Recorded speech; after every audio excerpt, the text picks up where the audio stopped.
You know.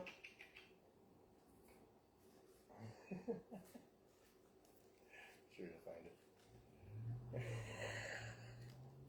Last time we do that. We're on live here? You're absolutely live.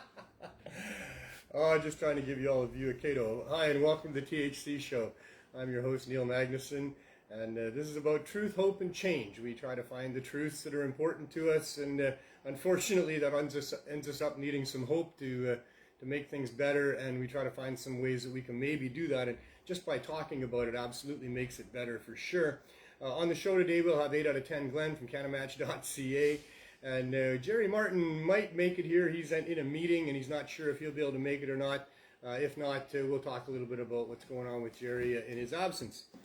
You know, we've never really had a cannabis problem. There has never been a cannabis problem. There were rumors of problems with cannabis with, you know, Mexican people and black people and, you know, other things where there was rumors of problems. You know, there was rumors that cannabis would make you violent and insane, but there was never actually any violence caused by cannabis or cannabis consumers. Then there was rumors that cannabis made you lazy and stupid, but really there's a whole lot of people that are high performers that use cannabis, and it's in all the industries, and it's given credit for being one of the reasons why people are as creative as they are, and in many cases as energetic as they are, and athletes use cannabis. And so all of these were just rumors, but really we've never had any problems with cannabis. But still, they used the criminal law, which is a drastic move, you know, for a society to decide to enact a crime around the behavior. And when that happens, it's because there's obviously a lot of carnage happening. There's a big, huge issue within society. People are being injured, maimed, or killed, or, you know, there's just a lot of serious problems that result in a government then deciding to take action and to do something about that. But there was never anything like that with cannabis. There was never any real reason for us to be wasting all of these tax dollars and enforcement resources that we have to try to keep people from using cannabis. But that's what they did. They made it a crime. They made it a huge crime to have cannabis or to trade or sell or grow or anything to do with cannabis. But it was always just because of rumors and fear-mongering about, you know, potentials about cannabis being bad, and, you know, some silly stories about some things, and then calling it a gateway drug to other harder drugs and all these other reasons to prohibit, but none of it was based in any substance. But it was never the government wanting to prohibit the use of bad cannabis. It wasn't that they felt they had to use a whole bunch of our tax dollars because there was some people that were producing cannabis with unsafe practices, and some of the people that were using cannabis were, you know, having some serious health issues as a result of these, you know, growers that were out there that weren't growing it, you know, properly or whatever. It was never about that. But apparently now that's what it's about. I mean, it went from being about keeping people from being violent and insane, and then it turns out cannabis is a violent suppressor, and it's an actual medicine for people, and it calms people down and doesn't cause any of that. And then, you know, they said it made people lazy and stupid, but, you know, it turns out that's not the case either, and all people from all walks of life use cannabis. It just helps them in their life, and in many cases it helps them deal with medical issues that allows them to have more energy and feel more healthy and alive and vibrant and all that stuff. And now it seems that our government has gone to the idea that they can spend our tax dollars on deeming something to be criminal behavior because it's being produced in a way that's just not healthy for people. And because of that, I mean, they have to ban all the weed that's out there that's not controlled by the government because there's some cannabis out there that might be contaminated and it might be hurting people. We never had a problem with cannabis hurting people in the past. It's always government that's hurting people. But here's Mr. Farnworth, our public safety minister, that's up there making excuses about why it is that they're going to spend even more of our tax dollars to clamp down and make sure that people don't have access to cannabis except through the government sources. So all those people that need cannabis for medical purposes that can't get medical cannabis at a government store, they even admit to that themselves, they're not medical. So all the medical users of cannabis don't have a store that they can walk into and get it. And much more even dramatically than that, all these people that are suffering with addiction and dying from a tainted overdose or opium supply, they also don't get the option of having a place that they can walk into and get cannabis that might help them, that might be available in some of these illegal dispensaries and illegal dealing operations. It is absolutely criminal. It is such an abomination of our rights, and it is just so horrible that we've got these paid public servants that are nothing but shills for the corporate elite that are going to lie through their teeth to protect the interests of these people. In 50 years, nobody's ever died from using cannabis. Cannabis doesn't kill anybody. That can't be said for anything else.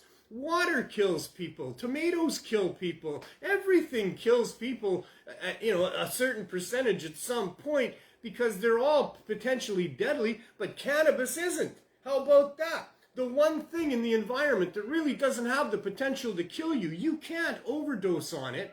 It's not going to kill you in any way like that.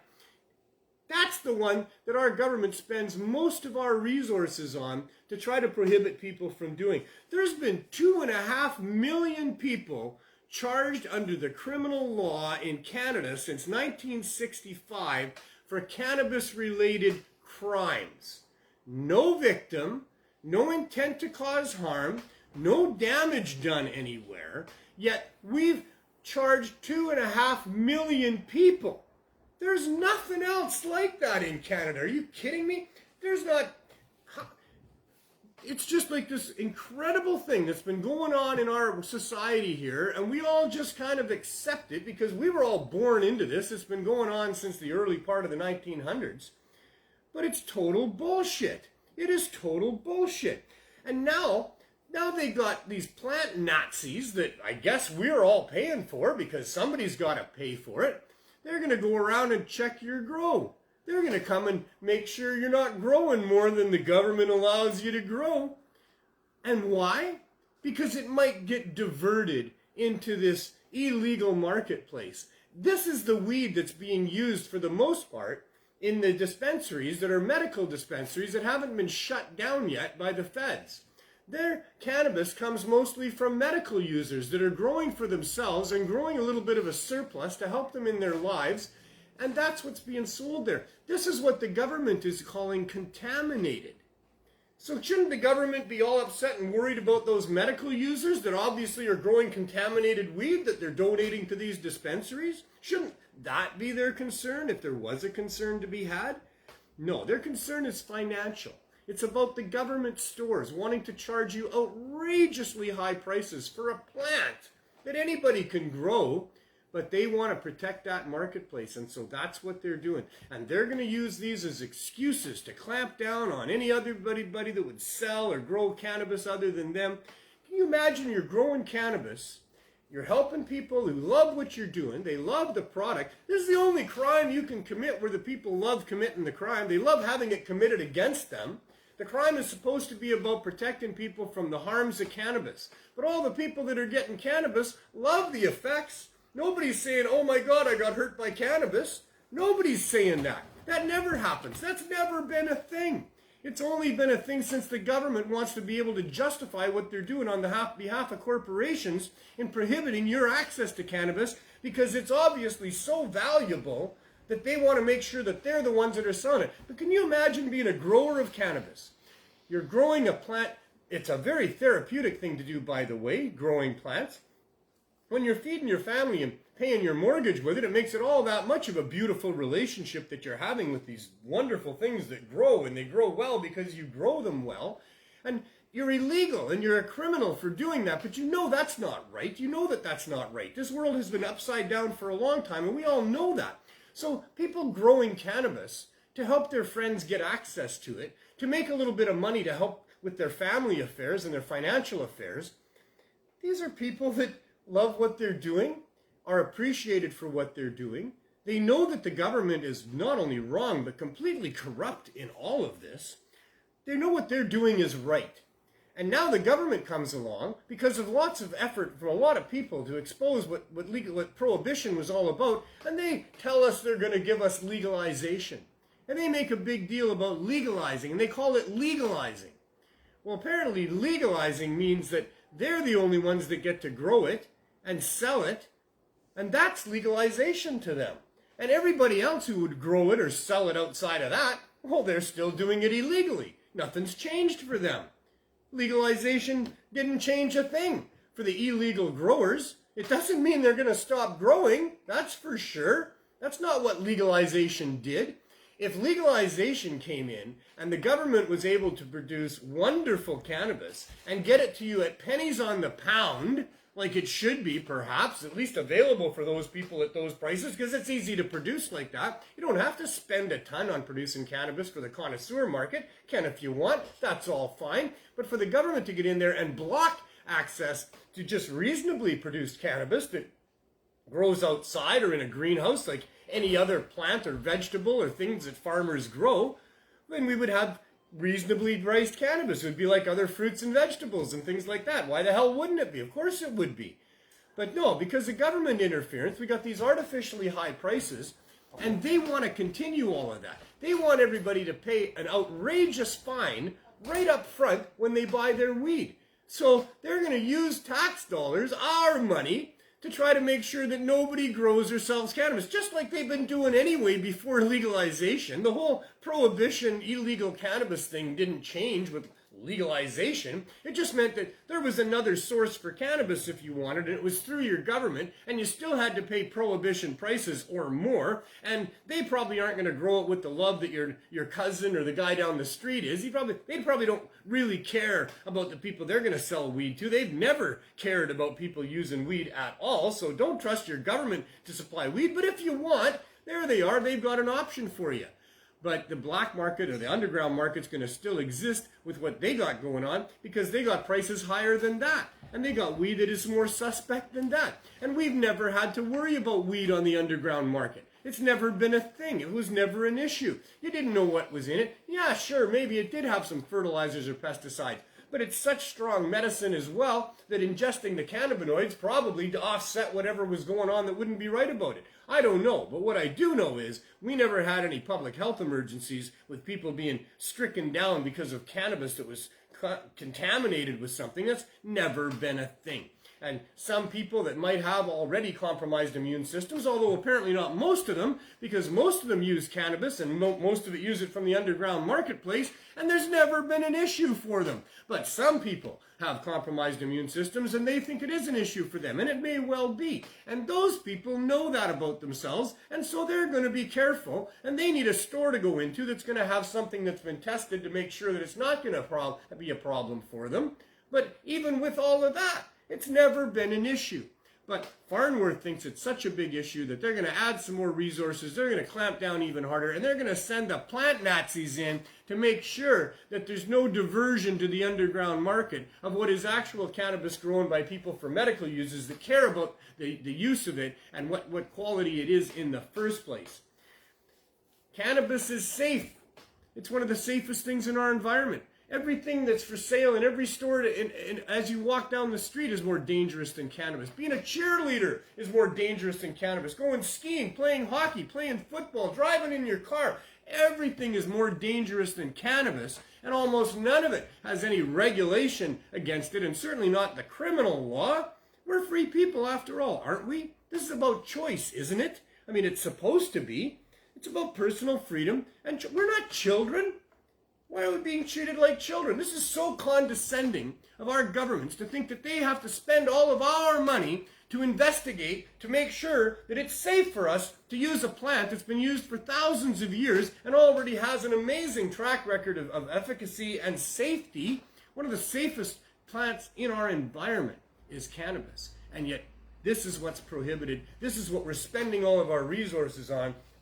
This is what we're arresting Canadians for at the tune of 2.5 million people in just a few decades. This is what we're giving Canadians criminal records for. This is what we're ruining families over. This is what all of this fuss is about, is one of the safest commodities in our environment, and as it turns out, one of the most beneficial. And really, that's the only reason it's ever been prohibited, is because it's too valuable to just allow people to grow their own medicine when you can patent some and force them to use that. It's too valuable to allow people to grow things that they could actually fire their farm vehicles with and drive their own vehicles with. And it's easy to convert into textiles, and it's easy to convert into all. It's just too valuable for those people that think they own our asses for them to let us have it. And that's why it's been prohibited for all of this time. That's the only reason, to be able to put people down and to be able to exploit them and make sure that we use products and medicines and fuels and textiles and things that are produced by people that have patents, ways to make them that make them a fortune, and they don't want to compete with cannabis. And for that reason, our governments over all of this time have spent all of this money and ruined all of these lives, is because of something that they just don't want us to have access to, because it's going to be valuable to us. Yes, cannabis is something that's more valuable than anything else in the grocery store and anything else that you can grow. I'll grant you that. It is more valuable in the benefits that it provides for people that use it. But does it cost more to bring it to market? No, it absolutely does not. It can, if you want to put a whole bunch of fancy things around it and grow it real specifically and blah, blah, blah. Sure, it can cost some money. But it doesn't need to cost more than the other things that are being grown. It actually produces more biomass per cubic meter than any of the other plants and vegetables out there that we have. So this is just the most upside down, ludicrous thing that has ever come along. And they need to just stop. This needs to stop already. They need to immediately suspend what they're doing in criminalizing people and penalizing people for anything to do with cannabis. It needs to stop now. They need to stop doing it. They need to remove it from the schedule. It needs to be taken out of the criminal code. It never was a crime. There's never been intent. There's never been damage done. It needs to stop being a crime immediately. There are so many victims of prohibition. There are no victims of cannabis. There are people that have benefited from cannabis. So many of them. There are so many more that would have benefited from cannabis, that would be benefiting right now if government got out of the way and allowed people to have this plant that is part of our nature, is part of who we are, it's part of our entire way of functioning. If you just Google the endocannabinoid system, that's all you need, or use some other search engine if you don't like Google. But they've got to stop the harm maximization model, which is what they've been using for a long time. They're saying this is dangerous, this is hurting our people, this needs to be stopped. So we're going to make sure that nobody uses it, nobody grows it, because we're going to hurt them like crazy if they do. And we're going to put them in jail, and we're going to put them, we're going to take their money away, we're going to cost them their job, we're going to take their kids away from them, we're going to hurt them as bad as they can, and then they'll stop using it and they'll stop growing it and providing it for each other. That's the model they've been using. They need to stop doing that. Our public servants need to stop thinking that they can bully us into behaving and doing what they tell us to do. That is not their role. That is not their position. That should never be part. Any bullying by a public servant should be seen as a heinous crime. And any criminalization of non-criminal behavior should be seen as a heinous crime. It's time all of this stopped. We need to stop the regulations that guarantee that there's going to be an underground marketplace where people, a percentage of our vulnerable people, are going to be caught up in that because they have to be. Because if you prohibit behavior like smoking cannabis or growing or selling cannabis, you will absolutely have an underground market. If you criminalize those people that are involved in that, you are absolutely condemning a percentage of our vulnerable people to living lives of being criminals and chased down with our tax dollars. And it's got to stop. It's got to stop. So such outrageous expenditures of our tax dollars, the threatening of our police by all of this, the enriching of gangsters in all of this, all of that needs to stop. And I'm going to stop talking about it right now, because every once in a while you need a break in life and you got to have some balance. And that's why we have 420 and the 420 moment and the 420 session with Glenn Wells. And so, all right, now I'm wound up again. Jeez, I still try to have as much fun as I can despite all of this. You're going right on it, Neil. It'll just take up the time. It's such expensive and costly hypocrisy. It is. And greed you and should be corruption. benefiting somebody. I'm one of those 2.5 million who now has a record. I Me can't too. take my child to Disneyland because of my criminal record for cannabis. You know, like it's so stupid. I got to take her to Paris one. You know, in Europe, because that's the only way they'll let me with my criminal record. We'll get back to more of why we're unhappy with the state of affairs in the cannabis world shortly. CannaMatch.ca. Yeah, we got if you an can't app. find cannabis where you are, or you're not where you're normally at, and you want to find cannabis, CannaMatch.ca can match you up with some other like-minded people who can maybe help you find some cannabis and maybe help you find a friend, and which is a good thing to have. 4,000 members and I need a growing. drink. And I just paid to have it done as an app, so CannaMatch is going to be coming out from an app, so you're going to be able to swipe right or left and say goodbye to people and stuff like that. So as soon as we get You that, get to choose the smiling face that you want to get of stoned the with. person that you want to get stoned with. Yeah, or medicate with, yes, or see. or reach out, yep. Interesting. So you know, swipe, it comes up there, and then I've never used the guy that's holding 2 big bags of weed is probably going to get yes. I've never used a dating app. I've never dated anybody online or This will anything be like the that. very first cannabis dating app. Yeah? Yes. Really? Yeah, there's no other cannabis dating apps out there. Well, that's just crazy. That's crazy, isn't That's it? just crazy. It's great. I think it's cool. What? Yeah. Now Why people wouldn't can, there while be? they're stoned on their phone and smoking their joint, they can swipe right and left. So yeah, I do kind of get it that there's a swipe right and swipe left. If you like what you see, or think you might like what you see. That's what they do. Yeah, I see. So we're smoking some God Bud, are we? Oh, God loves I bud. know, it's just heavenly. And if God loved cannabis, It's what if God smoked cannabis? he would love cannabis. He would love it. Well, he made cannabis. I think he loved it, yeah. The whole God thing is Have really you seen what the interesting. platypus looks like? In the song, they said he was probably stoned. It's a strong argument. It's a strong argument. And then also the song says, what if he grew the plant on I purpose? think God does all that stuff by So they himself. would be hungry for the apple that the snake was always offering. Ah, see? That's what they say in that song anyways. There's a song called What If God Smoked Cannabis. Yes, it's a parody of One of Us by John Osborne. But they changed the words to cannabis. So, yes. Well, they might not be.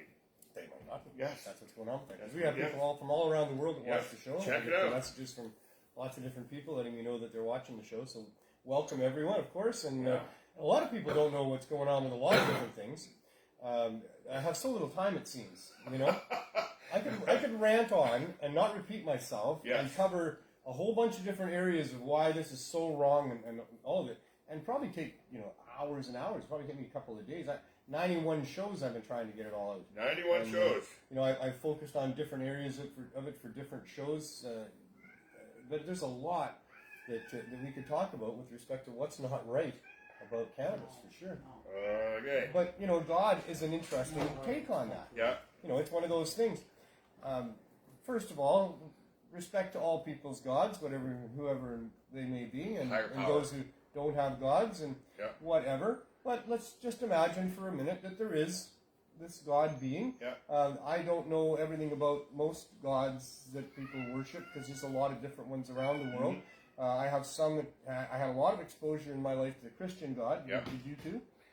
No, we were forced to go to Sunday school for a couple of years, but then that was it. Well, being forced to go to Sunday school for a couple of years and being taught about the Christian God, is what most of us have here going on. So, let's just imagine for a minute that there is this God, and that those are His words in that book, and that and it's gospel. Well, for one thing, on the first page of the Bible, He talks about His creation of all of the seed-bearing herbs. It's in the first chapter of the first page of the first book of the Christian Bible, and He says, He created all the seed-bearing herbs, and found that they were all very good. Very good. And states right there that they are for everyone. So, gotta wonder, if this is true, that what this God might think of some man, Harry Anslinger had a lot to do with it, William Randolph Hearst, there's a number of characters over time that have been involved in prohibiting and this one plant, Yeah. and saying bad things about it. Yeah, and then the church got on board. God created poison ivy and stinging nettle. Yeah.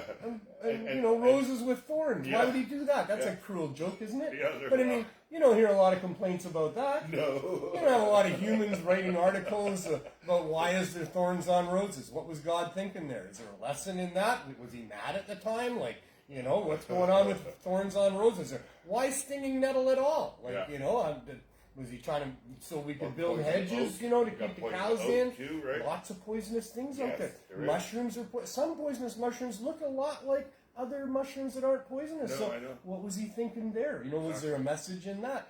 I don't know. But, saying, man comes along and decides to say bad things about one of God's plants. Yeah. It's arguable that the plant that they're talking about is the tree of life even. It could be. It has 7 different definite uses that are profound. Helps gives with you your pain, fuel. gives you It's fuel. a spiritual conduit. It's fiber for your body You and can clothe stuff. yourself. Yeah. Goes on and on. So it's arguable that in the Christian Bible, with the God that our country is supposedly in awe and worshiping, On the dollar, right? Oh my God! a country that allows for the sale of commercial cigarettes, Yeah. and pornography, Yeah. and a whole bunch of other things. And alcohol that'll kill your liver and your Yeah. kidney, and if you drink enough, you get water in the brain and all kinds of different stuff. So right? many things. Yeah. So many things. We could go on, but why bother? Because everybody knows there's a whole bunch of these things. So there they come along and decide that this one creation of the Almighty is something really bad about that one. And we're going to spend a whole bunch of our resources going after that one for you, God. We don't want you to be happy. We will annihilate it for you if we can. These are strong religious people in many cases. I grew up with the Christian religion surrounding me, and I was part of it for a few years as I bought into it, and then thought again. But these are Christian people, and I know the attitudes of the Christian churches during the times that I was growing up, the 70s, the 60s, 80s. Pot was bad. Pot was bad, man. Pot was bad, even though it even said in their Bible, it said it was good for you, it was there for you, but yet they like, that really makes it look like man created this book, because if they could just change what he is saying, apparently, then it doesn't right. Well, they say that it was in letters inspired by God that were collected and assembled and then interpreted and had a version and produced a version based on what the king wanted. Yeah. And that's the one that they go to most times. I mean, there's lots of So modern. the king was smoking pot, that's why you allowed it in there? Well, no, and then it's lost at that point, right? Yeah. Because in those letters, when they talk about when God talks, it's always God talking, even though it's in the actual word dialect and physical phrasing of the wording of the author that God was inspiring. So it's kind of like not like the guy was in a trance, and you can tell it's God's words because God has a particular way, a cadence. He has a select certain words when he speaks, and you just get to know his personality after a while. And so it's not like all of these books were written with that personality of the God that speaks to you at night. It's in the phrasing and the cadence and the tones of the person that wrote it, that was inspired to write it. And in there it talks about Moses getting the holy anointing oil in Exodus. Just in Exodus, I'm not going to read. Man, I had to roll off my tongue in the past. I must be getting old on that. But it was Quanabazam. Yeah. Quanabazam.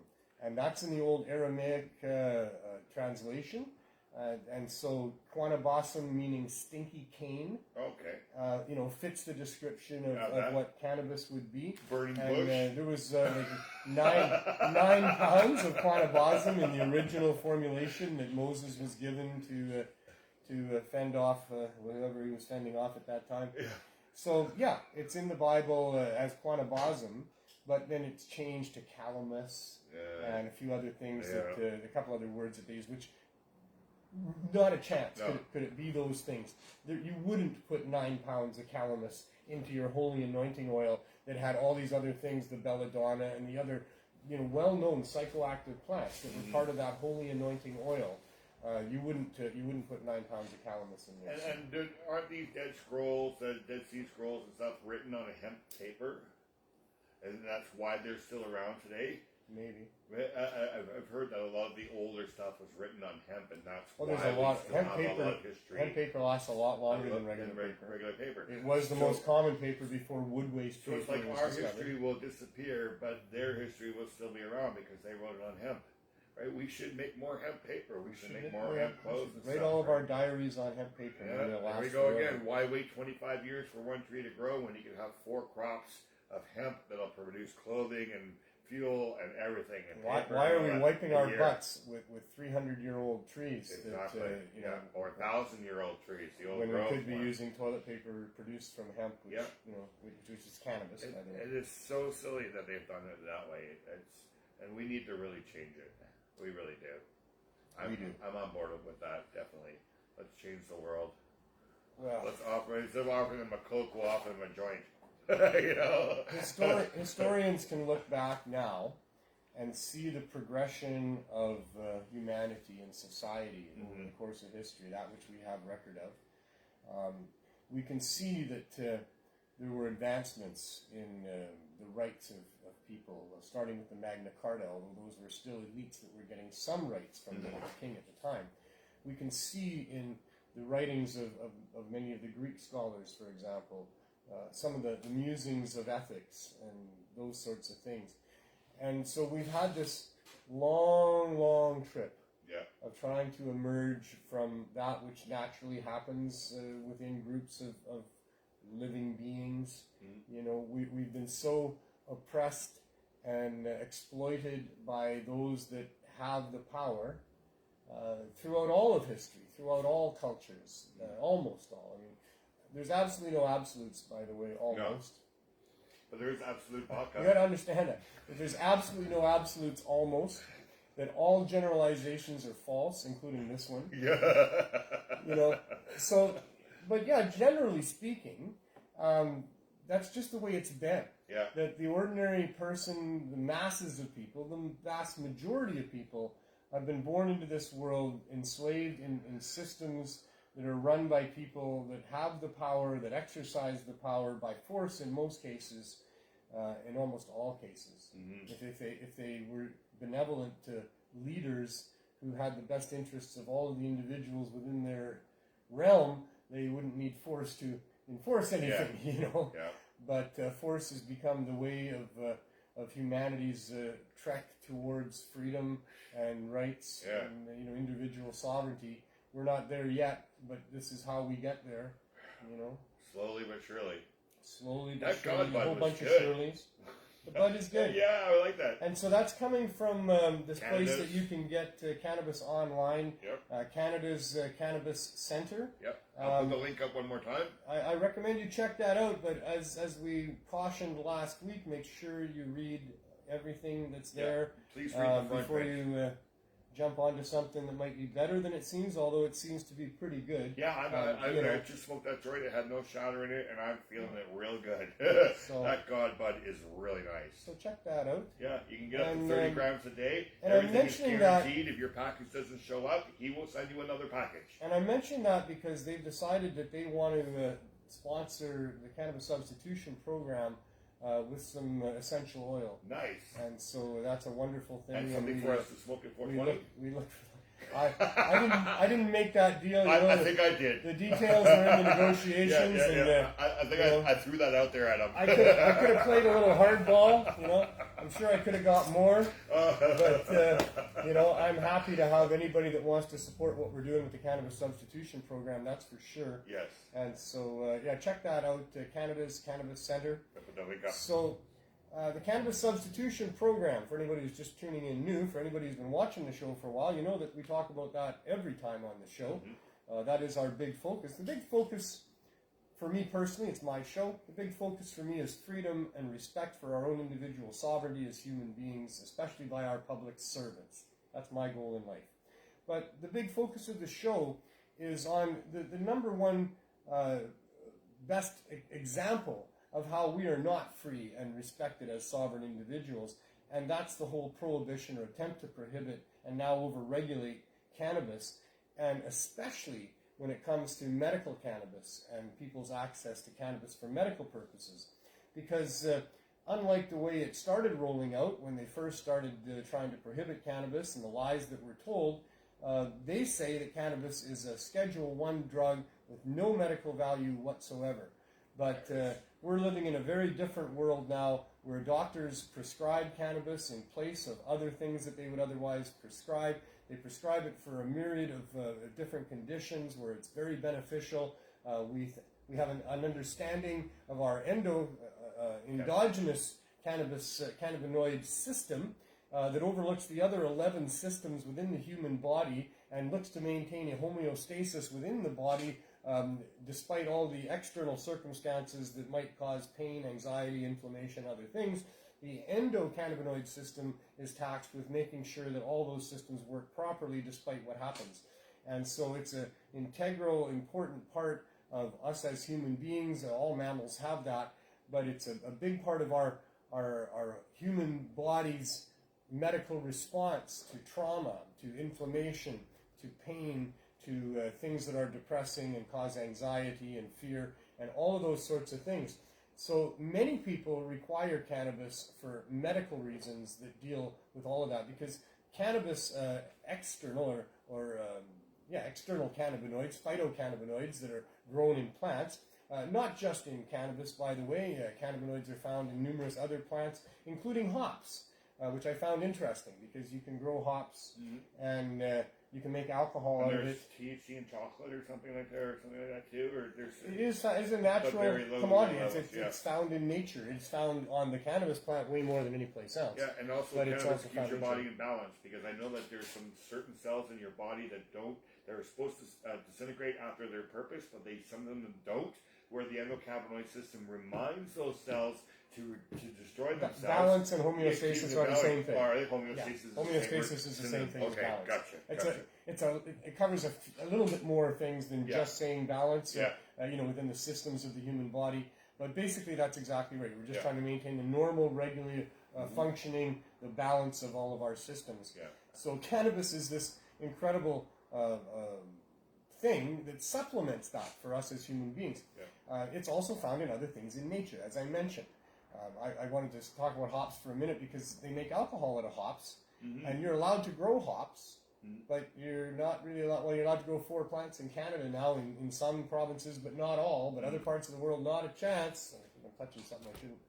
And so, just another bit of hypocrisy there, where you can grow this one plant that contains cannabinoids that is used for making alcohol, and yet this other one that produces cannabinoids even more efficiently and in better ways for human medical conditions, and not to get you drunk and intoxicated in ways that cause society so much trouble. You don't want as to alcohol. mix cannabinoids with alcohol. And one is prohibited with the criminal law, and the other one is profited on by governments and advertised widely and glorified all over society. So, just the hypocrisy is so crazy in the world that we all live in. That I have to do a show and talk about it. Yeah. So medical cannabis is so important for people to have access to, and the denying of it is detrimental to the point of death for people, and has been throughout the time.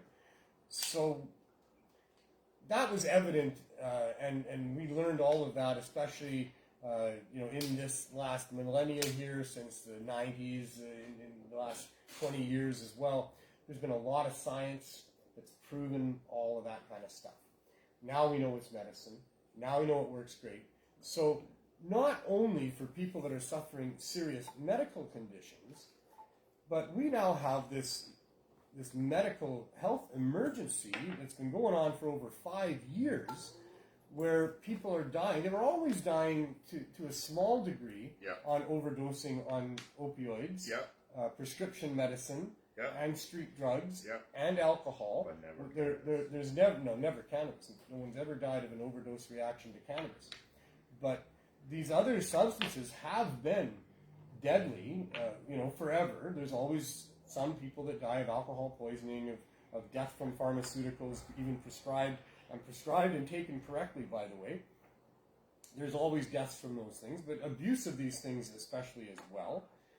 And now we have this public health emergency of people dying of overdoses of opioids and other tainted street drugs because of a contamination of fentanyl and carfentanol that is 100 times, 200 times stronger than opioid. 100 times, carfentanol is 100 times more potent than heroin. Heroin's 100 times more potent than opium, and carfentanol is 500 times Oh, more potent. that's a big one, It's crazy. And so people have been dying at a really alarming rate from these things, although it was alarming to me in the past that 200 or 300 people in British Columbia die every year from just straight alcohol poisoning, and you never hear anything about that. But this overdose crisis it should have changed some things, because what we've learned about cannabis medicinally, and during these last 4 or 5 years during the crisis, through studies done by Dr. M.J. Malloy and numerous other sources, cannabis can be an effective replacement and substitute for those drugs for people who are suffering emotional, physical trauma, the reasons and the drivers for using opioids and street drugs. Cannabis can not only replace and substitute the use of those things, but it can get a person through the withdrawal, and that's the biggest barrier. That's the reason it's addictive, is because when people try to stop using those substances that they are using daily, they then go through being really sick, and it's a horrible experience, and most people don't make it through, certainly on the first attempt at least. And so cannabis really helps people in the form of high-dose edibles, not smoked cannabis. You can't smoke too much cannabis. Smoking cannabis is great, but like I say, you can't get to the point where you smoke too much of it. It certainly won't kill you, but neither will the edibles. But the edibles, in edibles form, going through the liver instead of going through the lungs, it's a different way of delivering cannabis into the system. It lasts for several hours, and you can eat too much.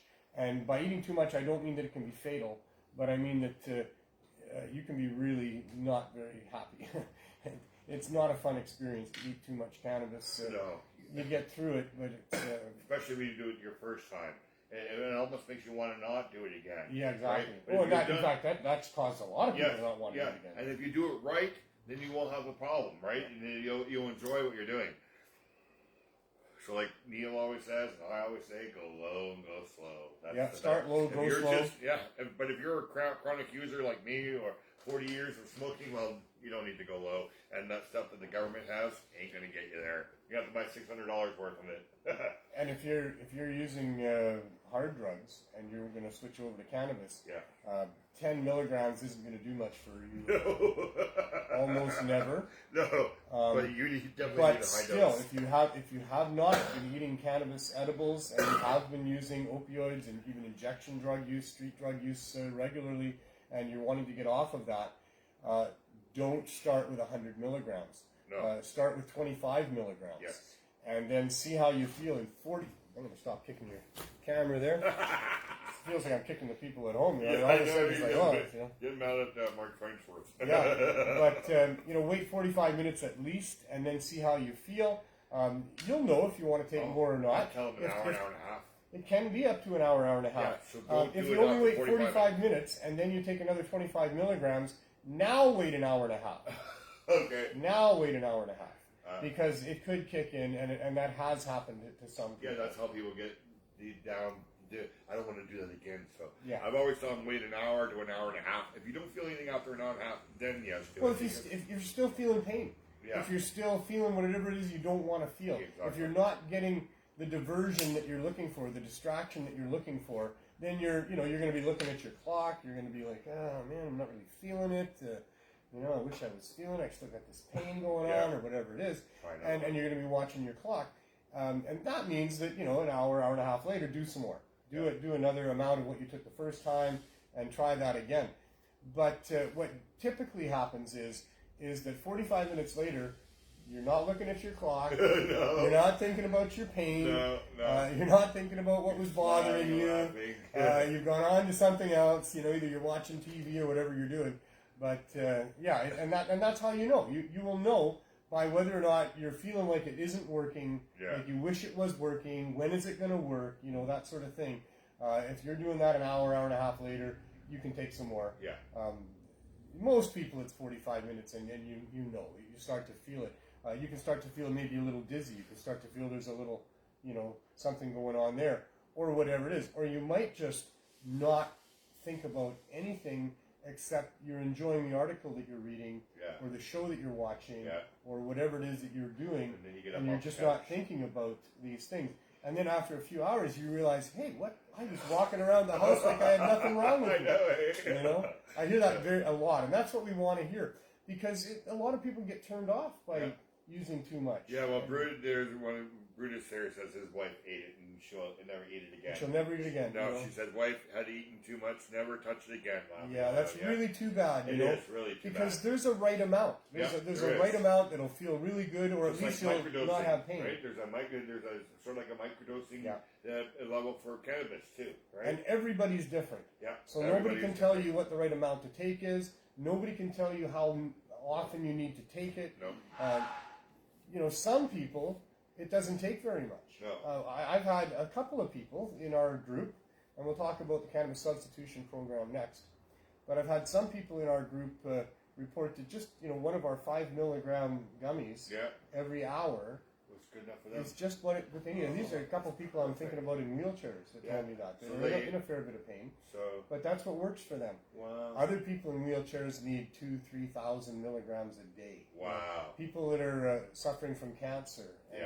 and end stages, they need thousands of milligrams. I mean, some of these people, as do I. Yeah. And so, It's like we need 2,000 calories as a human being each day in our eating and stuff like that. Right? Those cancer people need just as much as their cancer medicine, cannabis medicine. So it's a real individual journey, that's for sure. Oils or edibles or smokables or So because of this opioid situation here, we decided we had to do something about it. Me personally, I helped open the Herb School back 17 years ago, and so I had knowledge of how cannabis worked to help people get off of opioids. The opioid crisis hit. At the same time here in Vancouver, there was about 180 illegal dispensaries that were offering medical-grade cannabis and a lot of different high-dose edibles and other things. And the city decided that even though legalization in Canada hadn't happened yet, there was a lot of talk about it. We were going to have it. It was looming. And so the city of Vancouver, also wanting to reduce the number of these illegal dispensaries, brought in a bunch of regulations that included the banning of high-dose edibles. Oh. Well, that's just the opposite of what needed to happen right at the start of an opioid crisis, where people need to have the option of high-dose edibles. And those edibles will work just as good as your opioids. They will, and I guess that's the point I didn't completely make there, is that you can, we did make it. You can eat too much cannabis, but because you can eat too much, a person can find that right level for them. With smoked cannabis, you can't get to that level that is required for most people that are battling severe physical or emotional or trauma of whatever type. You just can't smoke enough weed to get there, and that's what everybody thinks about cannabis when they're hard drug users. And you could take one extra opioid and it could kill you because you've overdosed on that opioid, right? Whereas the cannabis, you can't do that. And cannabis helps people. Yeah. Many people tell me they use less opioids when they're using cannabis at the same time. Oh, yeah. So, but it doesn't have the ability to totally replace it for most people. And so that, to do that, you need to find the right level of the edibles that'll work right. And the right level will work right. For almost everybody, you can find that. But like you say, when people start out and they have a bad experience to begin with, they don't even want to try it again. So we started a program over 4 years ago now to try to address the opioid crisis with cannabis high-dose edibles by giving it away for free, by making it as easy as we could for people to get access to it. And here in the heart of the downtown east side, which was the epicenter for the most part of the supply of those drugs that were killing people, for one thing, but also, with the level of homelessness, with the level of people struggling with addiction and trying to get off, and the services that were assembled around this neighborhood to try to help those people, this became the place to give cannabis away to people. So we did that with the blessings of Vandu. We worked out of the Vandu office for 3.5 years, and twice a week for the last 2.5 of those years, we gave out care packs of 4 to 6 edibles and a couple of joints to people that would line up and get them. And that resulted in some good things happening. Certainly we were rescuing a few hundred people from the neighborhood and from their addiction, and that was really positive. I've heard some of those stories. And Dr. M.J. Malloy got involved with what we were doing and did studies on our group and other studies in other areas as well, and concluded that cannabis can definitely be effective for getting people off opioids and then replacing the use of those opioids and other street drugs as well, and alcohol as well. And so that resulted in the city passing a motion. One of the councillors in particular had been hearing a lot about the success that we were having, had a mother who was having trouble accessing high-dose edibles because they were now banned in what dispensaries were left in Vancouver after regulation came in. So she put forward a motion. The entire council passed it unanimously, including the mayor, to allow for low barrier access to cannabis. And it turns out that this whole fight for what we called legalization has really been about low barrier access, but we couldn't have known that until they gave us their version of legalization. And then we had to redefine what it was that we were looking for. And what we've been fighting for as cannabis activists for all these years is low barrier access. You know, easy to get good cannabis. That's what that means. And cheap. Well, yeah, affordable. that's part of cheap, easy. But affordable. Well, that's part of the low barrier. We don't want cheap cannabis. Yeah, we want good cannabis at affordable prices. At affordable prices, and the connoisseur cannabis should be at affordable prices, but you know it can be high. The regular cannabis that you have to trim yourself, where they just cut you off a few 12 inches off a branch, bundle it up and put it in the marketplace there. You know, that cannabis can be like other fruits and vegetables. Wouldn't that be nice, eh? You like at your whatchamacallit. But that is what we're fighting for. That is what we're fighting for. That is where freedom lies. Is when there's no more government interference in the marketplace, and farmers can grow cannabis if they want, but they can grow strawberries and grapes as well, and they would grow all of those things if there was no drastic difference in how much they were going to get for one over the other. And that marketplace would eventually find its levels. And so, you know, maybe farmers should get more for everything that they grow. We got that farm gate. That's on us. Next year we have farm gate here, where apparently you can go to the farm and buy some cannabis or something like that, or a cannabis product or something, isn't it? We'll see what it is that they allow, right? I mean, are they going to allow for people to buy bundles of just the ends of cannabis branches? Maybe. I don't think so. You don't think so? I'll be surprised. I'm hopeful that in the years to come, eventually, you'll find farmers markets with that going on, and it'll be as prevalent as cigarettes. That's what Wouldn't that be nice? All hoping for, right? With his micro license. Sure, we're all hoping for that. I know all the people that went to work in the legal industry at this point are all still hoping that we get freedom for this plant and for users of this plant. And I know that they support us. Most of them do anyway, with looking for low barrier access. But, you know, at some point the party needs to end. At some point, truth and reason needs to come into the marketplace with respect to cannabis. It shouldn't cost a ton more just because it's so much more valuable to people than a blueberry or a strawberry. That shouldn't enter into the equation. No, and blueberries are very healthy for you. But they're great. I know. I love blueberries. I know. If I couldn't find blueberries, if I was up in the Yukon and you can't grow them up there or something, or you know, and I hadn't had them for years, and I love blueberries. Man, I'd pay a lot for some blueberries. Even Mary says the root from the cannabis plant is good for you too, so you can go to the farm and buy a bunch of roots, right? You should. I think that what you're envisioning is not what they're going to allow. No, well, look, we envisioned as legalization and turned out to legalize. You know, so our vision of legalization was not their model of legalization. No. What we thought they were going to do was, Well, what we told them we wanted is the opposite of what they did, pretty much. And why would we expect any different from people that had been fighting against cannabis for all of this time? I mean, these are the people that now are offering us legalization. They don't even know.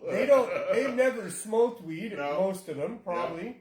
Who knows? They all but, you know, if they had, they wouldn't be doing what they're doing. No. All those staunch prohibitionists, they're probably good little boys and girls, and they don't smoke weed ever. And yet they think they can tell free human beings whether or not we should, and how much we should, and how much we should be able to buy or grow, or how potent it should be, or any of those things.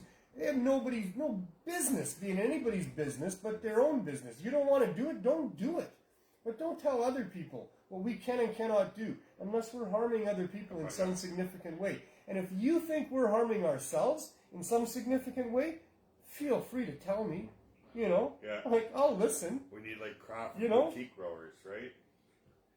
We need people to get out of other people's business. Yeah. We need the free marketplace to determine what we pay for things. Yeah. We need reasonableness and truth in government and public servants. Yeah, we need a lot of things we don't have. Yeah. Things we should have. We can even barter for cannabis, because I barter for cannabis. Cannabis is a great bartering tool. Yeah, it is. Oh, hell right? yeah. You know, like somebody's get healthy from something that you have. Now you're back scaring them again. Now you're back.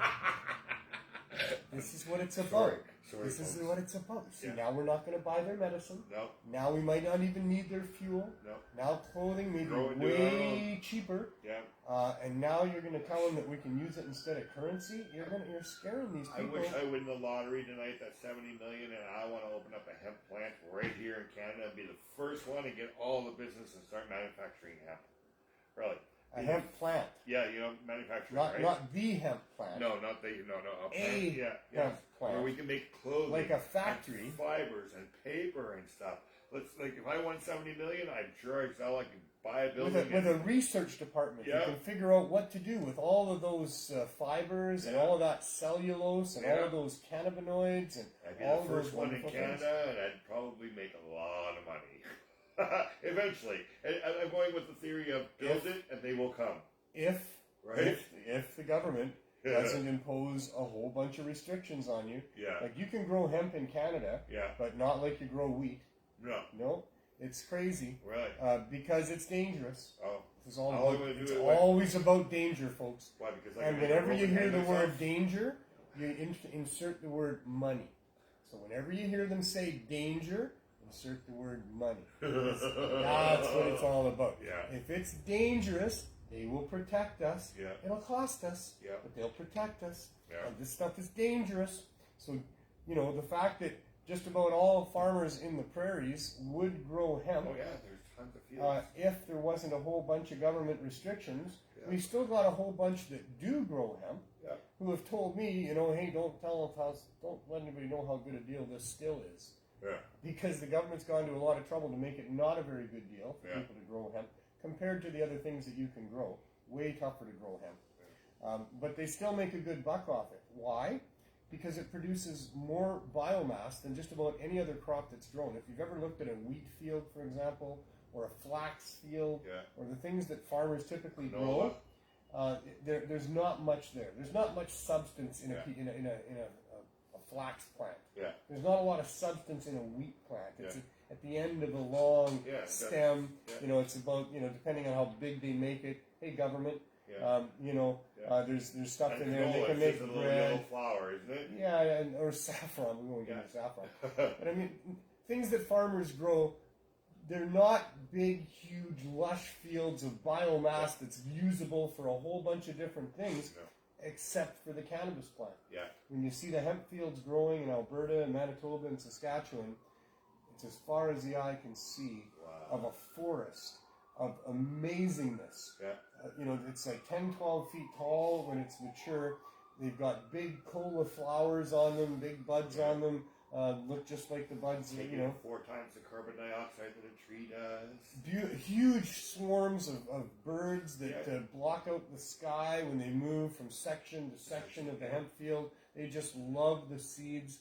And that plant has fibers like no other plant almost. They go top to bottom on the plant. It's the strongest, most absorbent fiber that we find. Bamboo is a good comparison for how valuable just the fibers are from cannabis, but much more versatile. Yeah. And then there's the inner husk that you can make cement out of. You can make dynamite out of it. It's Flour. And the hemp flowers and stuff, right? so many wonderful things Wow. you can do with it. And then the flowers, and then the seeds. Yeah. And the fact that it's medicinal, and it's nutritional, and it's spiritual, and it's all of these things. It's really all you need. It's amazing. It's fucking amazing. But just because this plant, this thing that's taking up this space in this farmer's field, just because that biomass is so much more useful, beneficial. Doesn't mean it should cost more to bring to market. Yeah.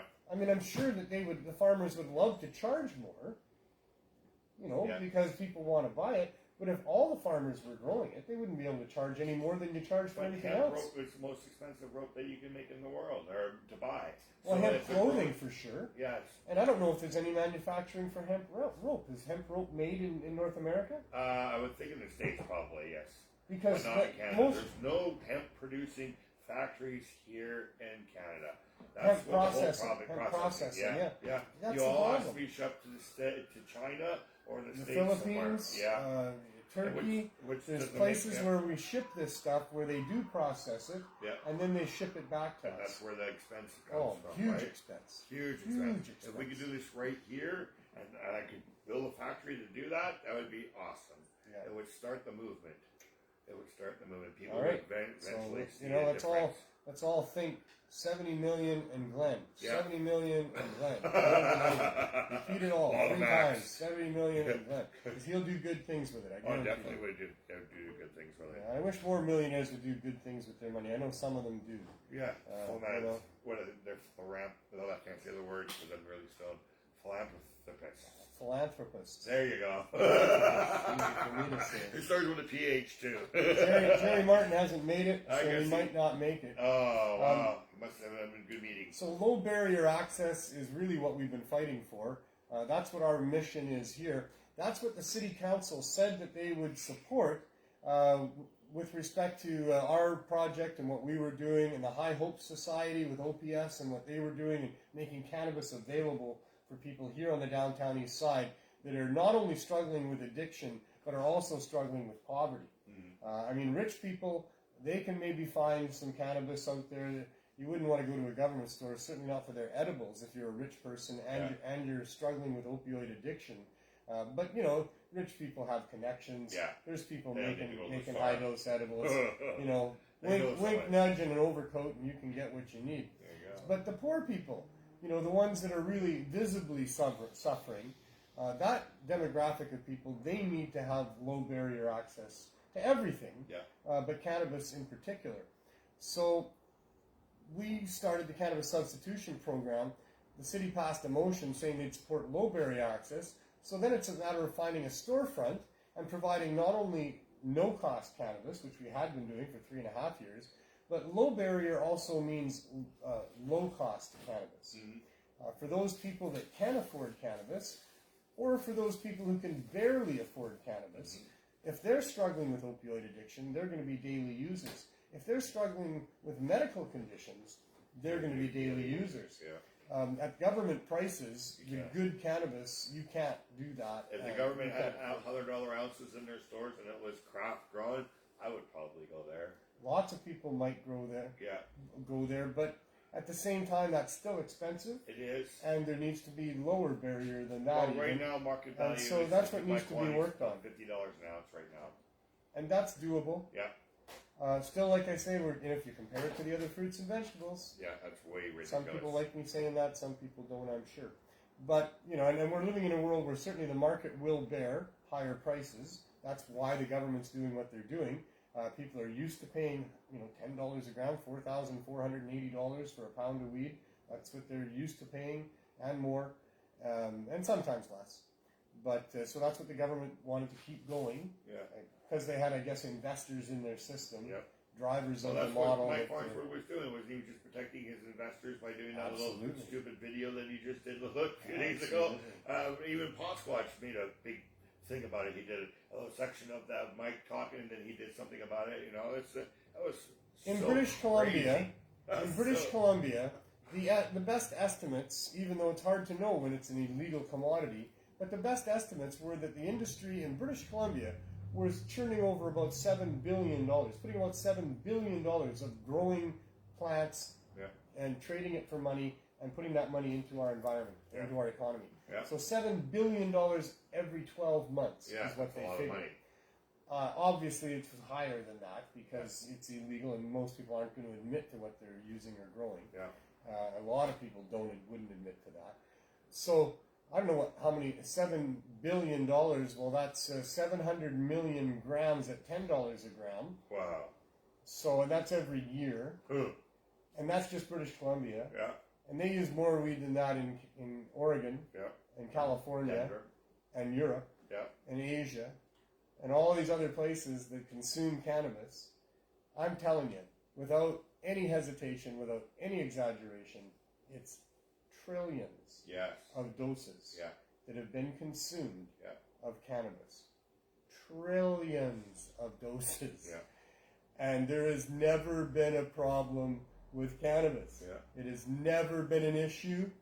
There's never been public health emergencies because people are consuming cannabis, contaminated or otherwise. Mm-hmm. You know, cannabis itself, absolutely not. Yeah. Doesn't hurt anybody. No. It's a supplement to your endocannabinoid system. It's impossible to overdose on fatally. Although if you turn it into food and eat it, you can eat more than you want.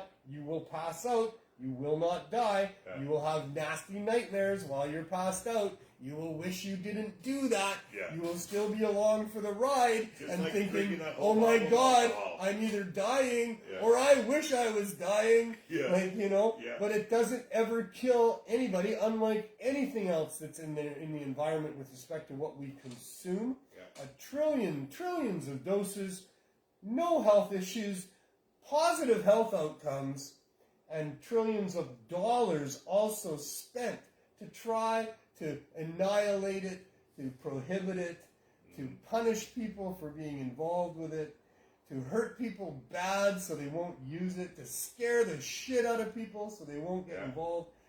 You drink All that. You of drink this. that 26er of rum or something, and you could get alcohol poisoning. You smoke that whole ounce of weed, you ain't gonna get cannabis poisoning. You're gonna go to sleep, and you're gonna wake up the next morning. I was old enough and working on a job site to go and pick up a whole bunch of vodka, gin, brandy, and the rest of it, Yeah. to drink my face off when we finished up that Friday on that particular subdivision we were building, that I was so drunk I was blind. Oh wow. I got sort of driven home and put to bed by people Then you don't remember. Wow. But you never, know, that and never. prior to that, I mean, before I was old enough to drink.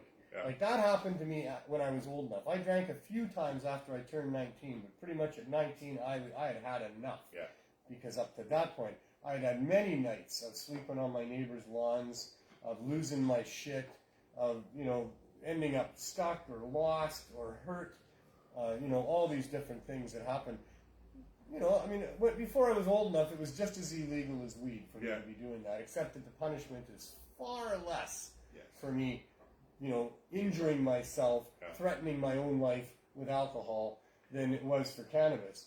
But once I'm an adult, then I'm allowed to go buy as much gin as I want. I can get as blind as I want. Yeah. I can kill myself tonight easy. I could easy Alcohol walk out of the poisoning. liquor store. They're all around us Yeah. with huge bottles of vodka or whatever. Vodka, a sponsor of hockey. How about that? It boggles my mind. Absolutely. Yeah, it boggled my mind that they would allow for pop, for Coke or Pepsi to be, you know, and 7-Up vodka. to sponsor hockey, because that didn't seem very healthful to me. But yeah, I mean, I get beer. I mean, Molson Canadian, Yeah. you know, Montreal Canadiens, you know, Labatt's Blue, you know, the they Blue contributed Jays. so much to hockey. Yeah. Not only are these teams named after the alcoholic drink, Yeah. they're named because of the alcoholic drink. They're named for the alcoholic's drink that they represent. Yeah. They are almost always originally financed and produced by the alcohol companies as a way to sell alcohol Yeah. and get people together drinking, be it at home or be it in an arena. It's always been about selling beer. Yeah. But to be so blatant, you know, is to have Absolute Vodka there and to be an official sponsor. Absolute Vodka is an official sponsor of the NHL. Yes, it is. No weed sponsoring the You can NHL have yet, 13, you know, need as to far try as I know. vodka, I guess. You know, instead of a joint. Oh, I God. listened to Mark Emery address the special hearing on health Uh-huh. at the federal level. and talk about how safe cannabis was compared to all of these other things. But not only is it safe, but it's the intelligent thing to do. It's a smart choice to make for yourself.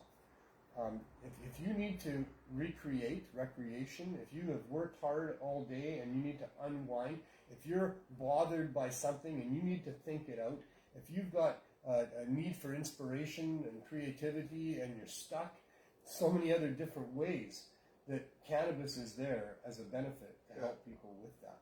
So this is one of the biggest crimes against free people, society in general, that's ever been committed with respect to the attempt to prohibit and overregulate and restrict cannabis, for sure.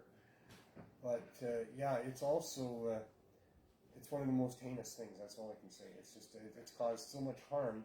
We've spent so much. They have spent so much of our money to try to prevent us, like as if we're children. Like we're adults here. We're talking about adults who make a conscious decision, that decide that they're going to spend their hard-earned money on something because it's of value to them in some way. We're all adults. We get to decide what's of value to us. I can't judge for you what you think is right for you. If you want to strap a couple of slippery things to your feet, climb up a fucking snow-covered mountain. Or try to, because you got Or try to, because, things on your feet. I'm telling you, you're probably going to hit a tree, buddy. You're probably hitting a tree, and you might just break your leg all by yourself without even hitting the tree, or your arm, or something. But it's dangerous. But we're full-grown adults. We're going to decide to do things. Some of those things have elements of danger to them. It'd be nice if we could always have our best friend, what do you call that? The fairy godmother. Oh, fairy godmother. The fairy godmother. It'd be great if we had a little fairy godmother, as long as there wasn't the nasty devil guy on the other side. A little fairy godmother to follow us around and just, give us a little tap on the shoulder. Hey, you want to think twice about what you're doing there, son? You might want to do a bit of research before you do that there. That doesn't quite look like the right mushroom to me. Whatever it is, because we don't always make the right choice. No. We don't always have the right information. Yeah. We all think we're making the right choice all the time. We want to make the right choice all the time. We want to be smart. We want to be equipped with everything that we need to do what we need to do, the right way to do it so nobody gets hurt. But we're human beings. And sometimes we get into situations where time is moving fast. Yeah. Things are happening. We need to make choices, or we think we do. Sometimes we could stop and breathe a little bit, and maybe we should, but sometimes we don't, or sometimes we can't. Yeah. And so, spur of the moment, you got some information about what the right thing to do might be, you do your best, but damn it, people die. Yeah. People get hurt. Bad things happen. In hindsight, you look back, you go, whoa, I wish I'd have known that at the time. Yeah. Where was my fairy godmother on that one? And that's what would be nice to have, a little fairy godmother to say, hey, this ain't right. And have all the information would be great too. Yeah. Have my best interests in mind. That'd be great. Yes. If we had all of that. But we don't. What we got is ourselves. We got our network of friends. We got the people that we might be around when shit starts to happen. And that's what we got. We've got a society where we've decided to have, we've been allowed by our kings and queens and our dictators and shit, we've been allowed to have public servants and to feel like we're free, and be told that we're free. And so that's what's going on. But we can't have the public servant as a nanny. They don't have our best interests in mind. No. And that's all you need to say about that. They don't have our best interests in mind. Other than you might want to know whose best interests they have in mind. Well, it's people you can't trust that would like to take what you got, use what you have, and make the most out of you for their benefit. Yeah. That's who it is. So, that's the world we live in. All right. I got business to do. We got another joint. We're weaving business in and out of this conversation. Jerry's obviously involved in his meeting, and we'll get to Jerry in just a couple minutes. I'm rolling a joint while you're And talking. I know. I'm happy to have you join me. A There you co-host is always nice, because if I You just still got to have those talk... scissors? Yeah, I probably do. Could I I have these scissors in my pocket because I had to take them out of my vehicle today as I got my windows replaced. Yes, I'm getting it broken into again. from being in this neighborhood. My puffco was a little clogged, so I put the nice rosin in there and put it on my paper. I see. That's going to be a really good joint. Nice. You roll the joint. Yeah. You talk. Yeah. I'm glad you're here because I was just going to say, it's just me talking to those people out there. Yeah. It's hard. It is? It is. Oh. But, yeah. But I really feel it's important. You know? There's so much to You say. just gotta read it. I'd have to spend time reading that and then get distracted from what I'm saying. And I do have a message. You know, every show's pretty much got a theme. And I do know what I want to kind of get out every show, and I weave that in amongst the conversations that we have. And eventually I get to the end, and it's usually around 6 o'clock. Yeah. So that's how that. To the van, too. We're going to the van. Yeah. I didn't even mention that on the outcome that we will be visiting the CSP Healing Wave RV. And that's kind of this story that I've been telling sporadically through our conversations. Yeah. Is that we've been trying to get low barrier access, and the city passed this motion, and we met with them, and we understood that we had them understand that we would find a storefront, and hope that they would support us in that. They said that they would, and we found the storefront 1 year and a few days ago now. We're over a year, and we opened up in a beautiful setting with lots of products for people to have, everything a person needs, everything this neighborhood needs for their cannabinoid-related therapeutics. But, you know, as it turned out, the licensing department of the city wasn't aware of the motion. They couldn't support what it was that the city had said that they would support until we got some support from Health Canada in what we were doing. Initially, it was the province. But the province, strange, because in Canada, the provinces are supposed to be involved and the sole proprietors of things medical for the citizens. But in the case of cannabis, everything's upside down and backwards, as always. So the province, they have responsibility for the non-medical distribution of cannabis, and the feds have responsibility for the medical use. And what we're doing in substituting the use of cannabis for other drugs is definitely medical. And many of the drivers of those hard drugs are medical reasons that people, you know, they're depressed or they're in pain or you know, many other things that drive the addiction in the first place. So we're here trying to get low barrier access. The licensing department would not go along with us having an open store here in the city until the federal government approved us. We quickly at that point put in an application to the federal government, to the federal health minister, eventually to Health Canada, for licenses for us to continue what we've been doing for over 4 years at that point, which is helping people get access to good quality cannabis through suppliers that we've been using for a long time, that we trust, that we also have everything tested and the ability to test everything. We test a lot more than government, who apparently have only tested like 200 batches in all this 2 years of legalization of all the licensed producers combined, and they've had numerous recalls of their product, and they have the audacity to get our public safety minister to get up and talk about issues with contaminated illegal cannabis, which has never been a problem, while they have had lots of problems with the contaminants in their weed, and even the pesticides and fertilizers and microbe killers that they're allowed to use, not to mention irradiation on the weed that they expect people to consume. It's just incredible. And they won't buy back their crappy weed. I know. You It's forgot insane. that too. Yeah, they can talk about ours having contaminants in it, but if theirs has contaminants in it, they won't buy it back from you. I have friends who are Yes. now in this legal industry Yes. who are having experiences that hopefully one day they're going to be talking about, and we're going to hear all about this. Yeah. But absolutely, there is contaminated cannabis going out into these legal government stores that is not being taken back, that is being continued to sold, because that's what they're being told. Just put it out on the counter, sell it. Yeah. So, and obviously it's not too dangerous. There's another, I hear it's Canna Clinic, that used to be Canna Clinic, and now they're Flora, and they're the one that's 2 blocks over from us has opened about a month ago, an open store with illegal cannabis for sale and high-dose edibles, and they say that because they're in line to get their provincial license, where they're going to have to switch over to no high-dose edibles and LP weed, that the CSU has even been to visit them and told them that they understand that it's a complicated, long system to get the license, and the fact that they've applied is enough, and they can continue to sell this contaminated weed, just 2 blocks over, whereas we're stuck in an RV because after we were in our store for 4.5 months, licensing threatening our landlord, we got pushed out into an RV where we've been for now over 7 months, 8 months out there. Tomorrow will be the anniversary of the 9 months since we put in our application to Health Canada. Could have had a baby. Could have had a baby. The number 9 controls everything. I found that out. Yeah.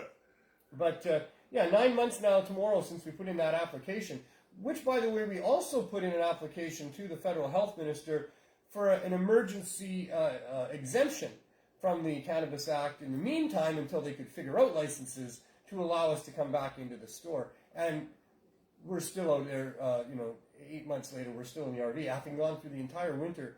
I know it's only the Vancouver winter, but it was cold, damn it. Yeah. But we could deal with that with heaters. It did cost us a fair bit, and we've had to continue to pay rent on the store because this is where the application is for, this particular spot. And we pay parking meter all day long for 3 vehicles out there, which is like certainly paying rent out there. And all of this stuff, now we're going to go through the summer by the looks of it, and we'll see if we get our exemption or our licenses. We have had communication from Health Canada. We're supposed to be patient as of our last correspondence with them. The one before that was just around Christmas time, where they said that they were sorry for it taking so long, maybe in early January, what with the holidays and COVID and everything. And still here we are now into June, middle of June, the Ides of June is today, and still we don't have our license, and still we're on the curb in an RV, while the other store is over there a month into their doing whatever they're doing. This is just crazy stuff. And there was a fellow there was a whole bunch of fellows, there's a whole bunch of people that tried to provide cannabis to people, even though it was illegal, even though people were going to jail, losing their properties and things.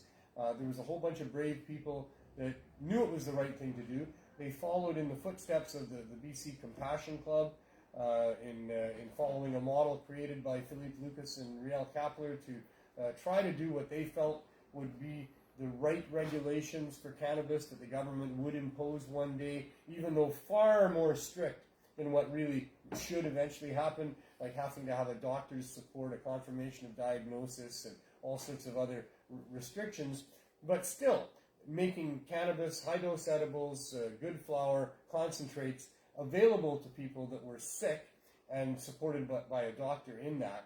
The Compassion Club opened. We opened the Herb School and started allowing cannabis access in the downtown east side, which turned out to be helping people get off of opioids 17 years ago, who knew.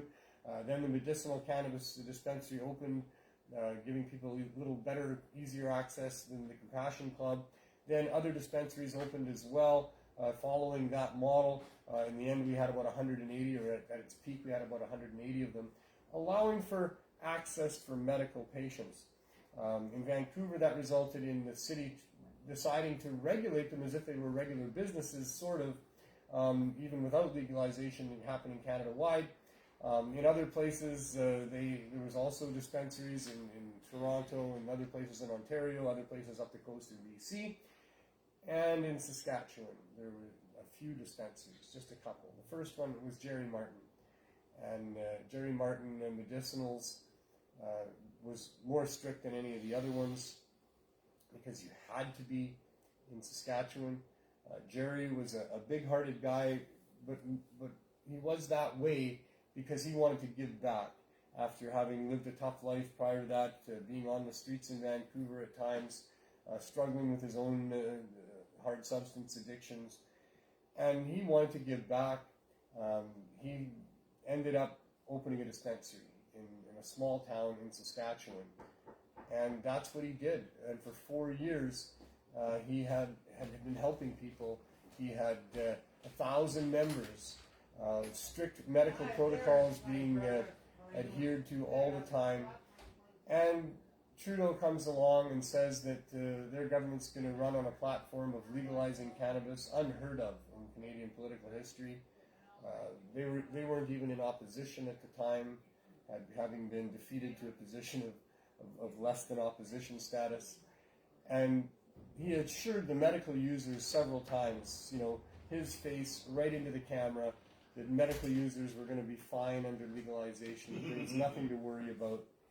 And so Jerry believed that. Jerry also, tried hard to be in line with what Canada would want. And Trudeau had said that the people that were in what was now the gray area, it wasn't black and white anymore, that it was a crime. In fact, it said on the Liberal website that the ills and the failure of prohibition was partly because it was never a crime to possess cannabis, and criminalizing people for it should never have been the way to go. And Jerry believed all of that. And he believed Trudeau. And he wanted to do what Trudeau said should be done in the gray area at that point. Because Trudeau said the people that are now in the gray area, that are wanting to transition into the mainstream marketplace, just need to keep good records of what they're doing. So Jerry did that. And Jerry got a letter to cease and desist at some point. As turns out, Trudeau was lying through his teeth. And the medical users were now facing the biggest nightmare of their battle to have access to cannabis since the threat of losing their gardens. Losing storefront access is equally as important, especially to those people who can't grow for themselves or find a DG or get a doctor to approve for that matter. So, as I mentioned before, if you're a grower, you're not going to stop growing because all of a sudden it's now not legal to grow when it's legalized, because it wasn't legal to grow before it was legalized, so you're still just growing illegally and nothing's changed, and you're not going to stop growing. You can double, triple, or maybe multiply that by 10 for people that actually open dispensaries, brave people that would open dispensaries, that in defiance of the law, knowing that any day they could get raided by the local Gestapo and shut down, and not just shut down, but criminalized, penalized, fined, having property seized, and all the rest of it.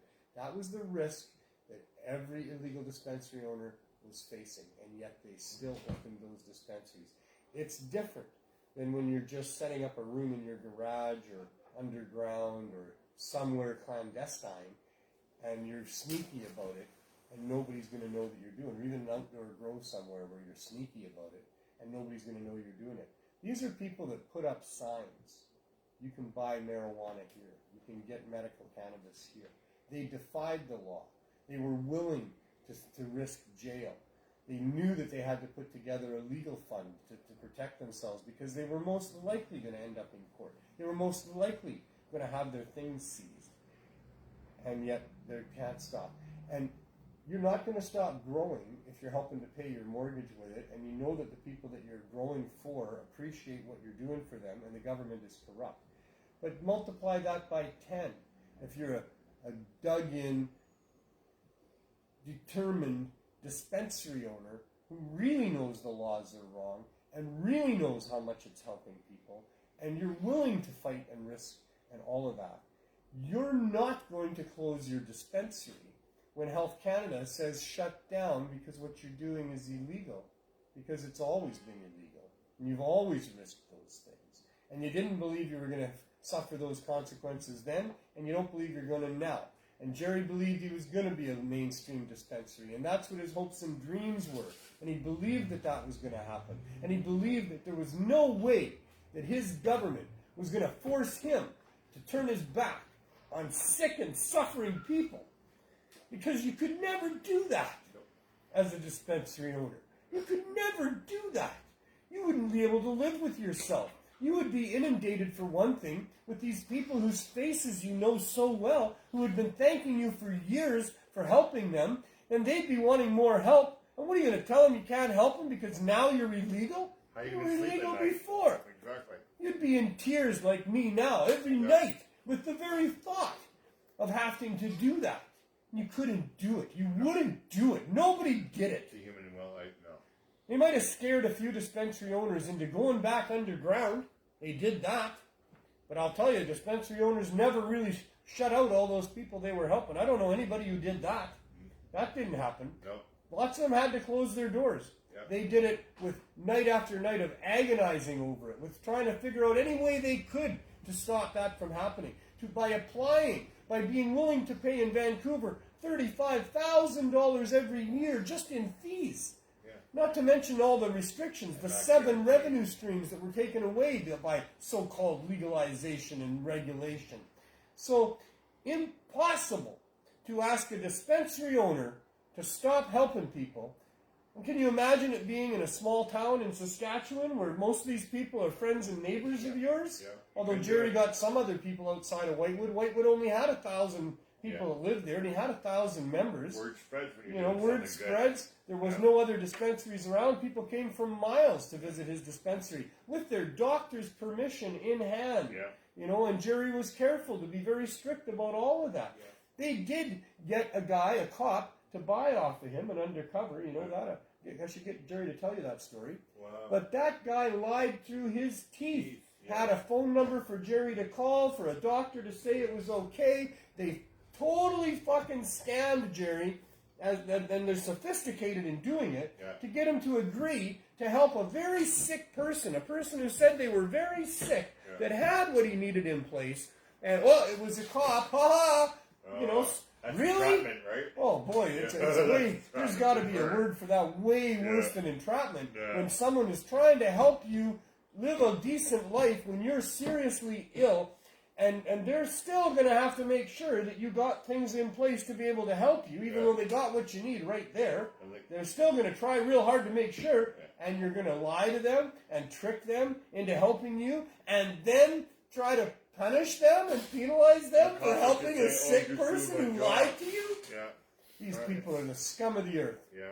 This is the worst, thing since so many of the other worst things. I mean, this is disgusting. And what they've put Jerry through since then. Yeah. Because, yes, he didn't stop. And, yes, they came and arrested him and seized all of his properties and his bank account and his cars even. Yeah. They labeled him a criminal. They've been persecuting him for over 4 years, cruel and unusual by all definitions, right from the beginning of that first letter, in my opinion, to send a dispensary owner a letter telling them to stop helping the people they're helping. That's cruel and unusual. Like a form to say, here's the application to do this, fill this out, and continue to do what you're doing until we get it worked out. We'll figure it out. We'll grandfather you in. We're not going to make you hurt these people. We're not going to allow you or force you to allow these people to suffer. Yeah. It's cruel and unusual right from the start in this whole thing with Jerry. Jerry's an emotional guy. Oh, yeah. Not his fault, probably. We're all human beings born with these emotional systems that we have of trying to deal with stuff. Jerry had a tough life. Yeah.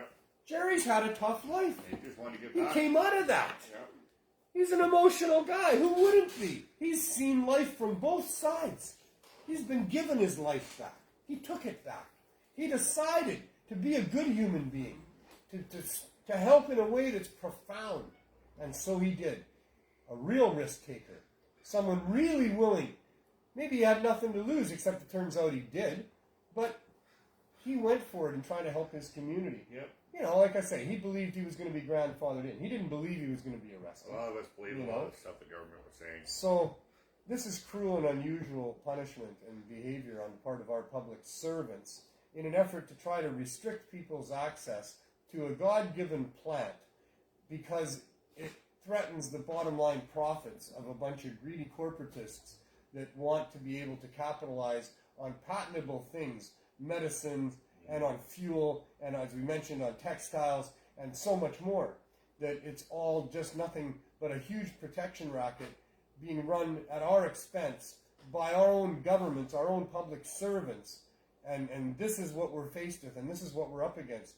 So Jerry, it's been now 4.5 years, more than 4.5 years, since they arrested him, stole all of his belongings, and over that course of time, he's been put through the ringer. Yeah. Emotionally, I mean, mentally, physically, financially, emotionally, he's everything. been put through the ringer. Yeah. It would break most human beings. Yeah. And I've witnessed it close hand. His battle, with all of this. How he feels about now being branded a criminal, having lost those things that he had earned by being a good human being.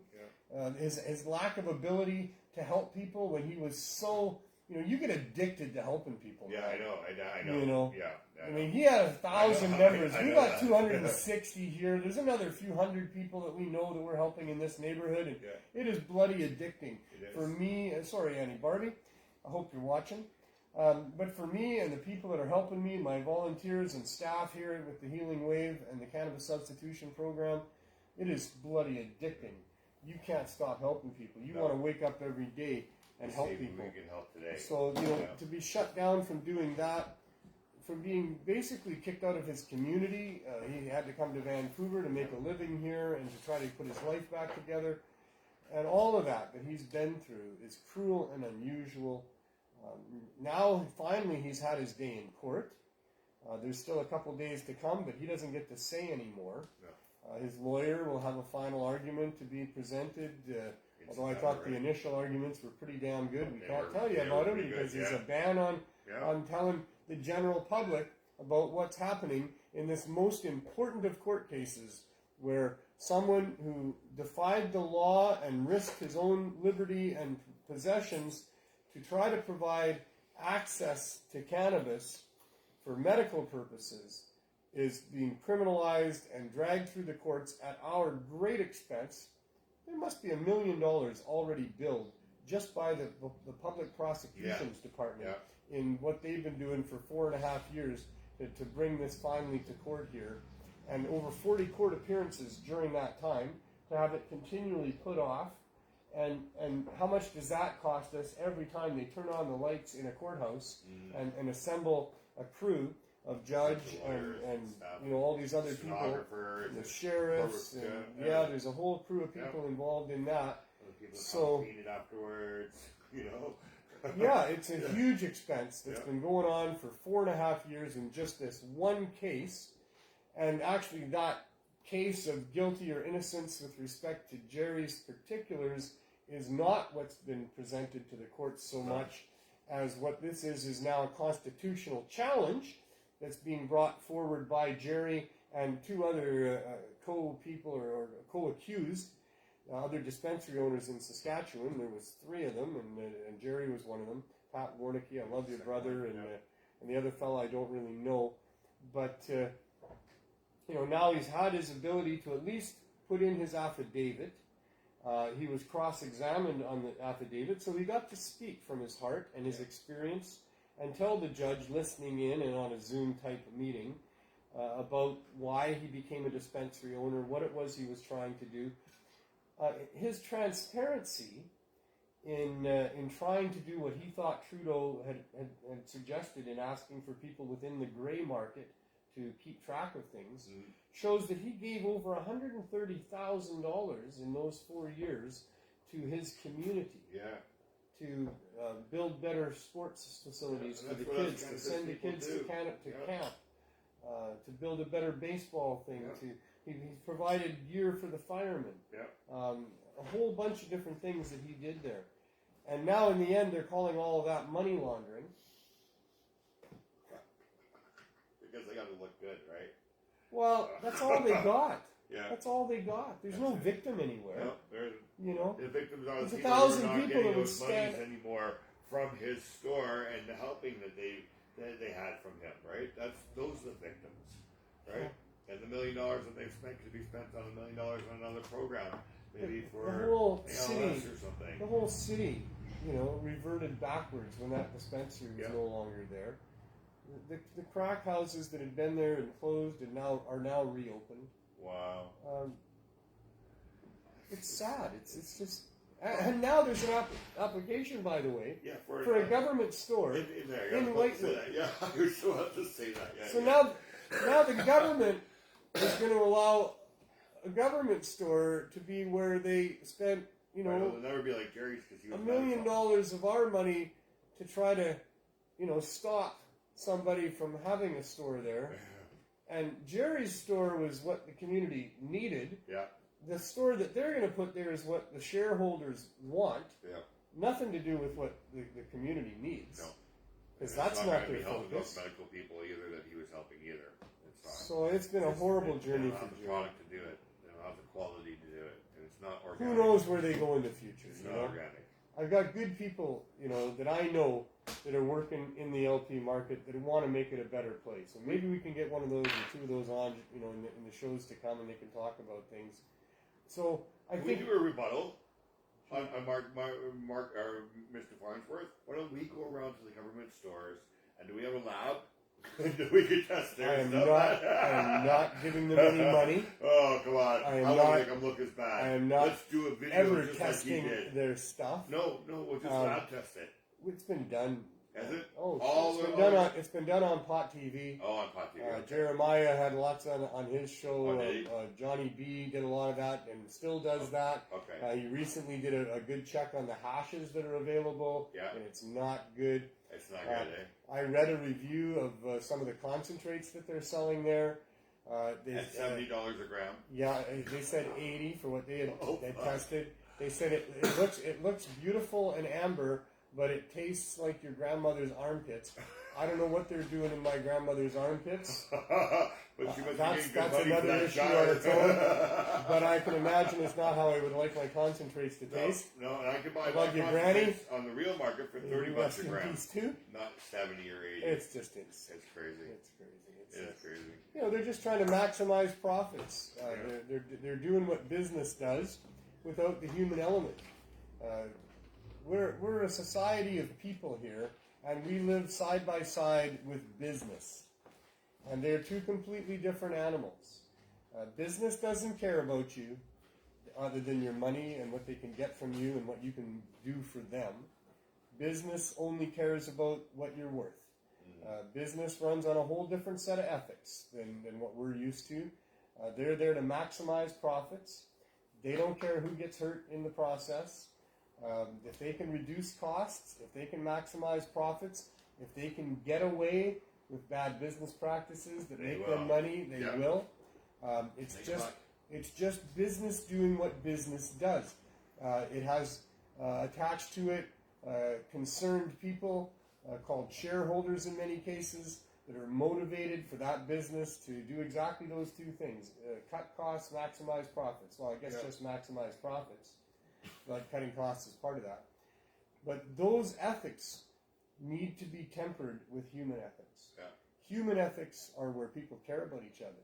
They know you got feelings and they feel just like you do, or they know that they could feel like you do if they'd have been through what you've been through. And you know, they can take a mile or walk a mile in your shoes. They can bear there, but for the grace of God go I. All of these things that we do as human beings.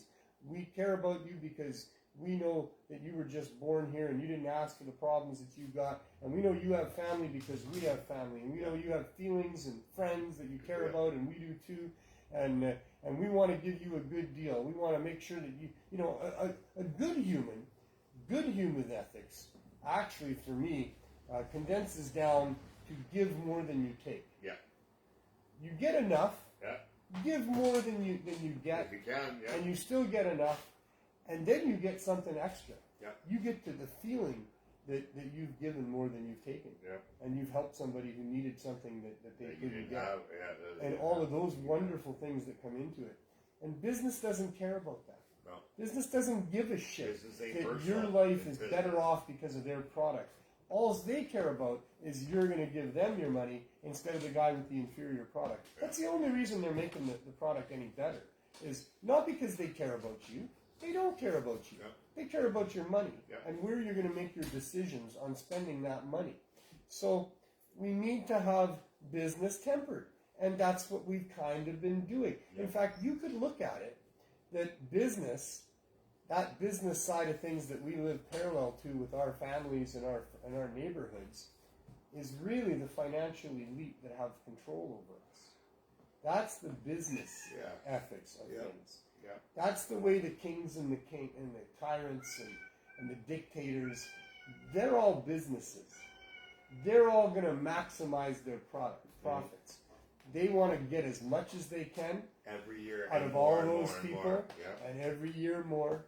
And that's using business ethics, when really what we need are ways of having us dealt with in our society with the rulers and the rules that they create and enforce to be using human ethics. So that if you've made a mistake in the choices that you've made, and you're harming people but you don't realize it, or you're not helping yourself and you don't realize it, and there's rules about that because, you know, rulers care about us and they make these kind of rules, and you get caught, the guy who catches you is your uncle. Yeah, because See? he's working for the ruler, yeah. That's where human ethics would come into the business side of how our rulers deal with us. Yeah. But if it was your uncle who knew you from birth, he knew why you were you. He knew that, you just made a mistake, and he cared about you. Yeah. And he cared about your future. He cares about the family, the neighborhood that you're in, all of those things. And then he applied the rules. Yeah. That's how rules should be applied. But they make rules. They don't do that, People who don't care about us make rules that profit the people that help them become the rule makers. Yep. But They don't care that people get hurt. Nope. They don't enforce the rules as if it's your uncle, and there's reasons for why things are the way that they are, and we hope that you can be better for us and for you in the future. The rules are enforced by the book. If you broke the rule, you pay the penalty, you pay the fine. That's not how it should be in this world. We need to have a way to blend human ethics and business ethics. Yes. And those are supposed to be public servants. Yeah, they're supposed to be. And we vote them in. Well, and that's why. That's part of the mechanism that we've been allowed. Yeah. That hopefully presents us or provides us with enough of the illusion that we go along with it, that we accept it. Yeah. But yeah, the real thing is you're free to obey. They make the rules. They make the rules based on what profits the people that help them become rule makers. Yeah. And we don't have that human element involved. I mean, you're supposed to get it when you finally get before a judge. Huh. And the judge is supposed to now use that blindfolded older matriarch with the set of scales and determine, you as an individual, the circumstances, and blindfolded to all of the other things that might apply to you. And all of that is supposed to be there. Yeah. But the corrupt business ethics side of our society has crept far into our judicial system. It has. And it's really a shame. So that's what we're fighting against, and that's what we're fighting for. Ultimately, as I said off the top, is freedom and respect for our individual rights as human beings. But to get there, it's about at least getting low barrier access to cannabinoids, to save people's lives. and especially for the sick people, and especially in that group for the people that are suffering risk of death because of an addiction they can't get past the withdrawal stage from. And for that, we've got the Cannabis Substitution Program. And I already told you all about it. We're confined to an RV that's outside with my staff and volunteers. We'll see you next week. And we'll see you, Glenn. Thank you very much for stepping in and filling time for my other guest. And by the way, Jerry Martin, who comes almost every week and tells us about his journey, has not just been lying dormant and frustrated by his situation with his cannabis store. He's been working hard in the field of freedom of thought. This is a new frontier that needs to be tackled quickly as we're now facing all of these threats, and we have for a long time. In fact, the whole prohibition of drugs is all wrapped up and tied up in lack of freedom of thought and how people feel and how people think and what sort of dreams or adventures you might go on mentally and all of those things. Freedom of thought through Jerry's new project, Microdelics and Mind Tech. You can look up either one of those. There may or may not be an active website with much information yet, but there certainly will be. And he's been working hard on this, and this is a very important part of our journey into the future with respect to our rights and how we're treated by these public servants, but ultimately by the financial elite, the corporate elite that really pulls the strings here and still has forever and still does. And the pursuit of freedom of thought is a very important road to be going down, and Jerry Martin's been doing a lot on that front. We here are still also involved in the Freedom of Thought project, in that we're helping people free themselves from vicious addictions and bouts of depression, thoughts of suicide, great anxiety, severe physical pain, and all of those other things that are afflicting the people that end up down and out in poverty on the downtown east side. That's where we are here That's where we've been helping people, and that's where we continue to help people. And at this point, we are 6 days a week, 8 hours a day, providing low-cost and no-cost cannabis from the Healing Wave CSP RV, or doobie van, as some like to call it. It has many names, and let's go see it.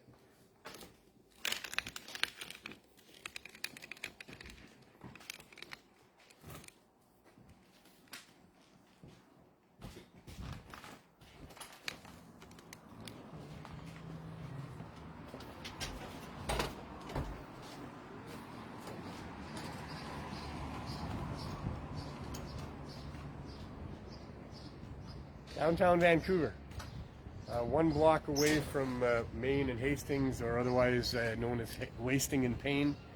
Are we going that way? Yeah, I guess we're going that way. We changed the location of the RV, habits die hard. But, you know, now that we're here, we're 1 block away from Hastings and Main, and this is where a lot of people find the services that they need as they struggle in their lives with many different things down here. Yeah. If you watched last week's show, you'll know that our RV was forced to move from its location that it's been in for over 6 months, just down the street there, to the corner here. Hi Victor, how are you doing? Hi Valerie. You guys we can show their faces, I'm sure. These are 2 of the oldest members of the CSP. Yeah. Since the early days of Bandu. You betcha. Has it helped you a lot? It's helping more and more. What are you smoking there? Where did you get those things? Oh, I'm sorry. Was it from him? Did you give these people that? Yeah? Well, that's pretty good. Can I see that for a sec, Val? I'm sorry, take it right out of your mouth, eh? You get a good look at that? This is my silent and invisible business partner that's helped me get to where I am right now, or helped us get here, and he just decides to give away some of his magical special joints to people on occasion, so that's what's going on there. This is the Healing Wave RV. We can show the people this thing here. We're right here on Main Street. That's the Vancouver Police substation right there. The main station is over on Canby Street. That's the courthouse that's on the other corner. And so out of the RV here, we run the Cannabis Substitution Program. We registered people as members once we moved from just doing it on the street to having the store. There's 265 or more people now that access here. We give them 420 milligrams of high-dose edibles. All products are donated or paid for with money raised by the Cannabis Substitution Program. And they get every 4 days 420 milligrams, so over 100 milligrams a day. And that's a boost, enough of a boost for most of them to be able to switch right over to cannabis and edibles instead of the other drugs that they were using before. And we've been doing this for 4 years and 4 months plus. And so there's a lot of people that we've been helping that are part of our program that'll tell you that cannabis is all that they use, and it's been a great success for them. We'll visit Jen for a minute while there's somebody accessing the RV. All right, you folks, you got your TV face on. Jennifer Nelson, Jorge. How's it going in here? Are you guys having fun in there? Of course. What are you doing there? I was about to roll myself a joint. Rolling herself a joint. We have a work-free drug place here most of the time. We certainly do a lot of drug testing. It's important. She does work funny. It's not work-free at all. It's just at this moment, all she's doing is rolling a joint for herself. I'm not sure how your boss allows that, but you know, he looks like he's even been smoking weed on the job. Oh my God. Well, how will we ever function and survive if everybody's consuming cannabis?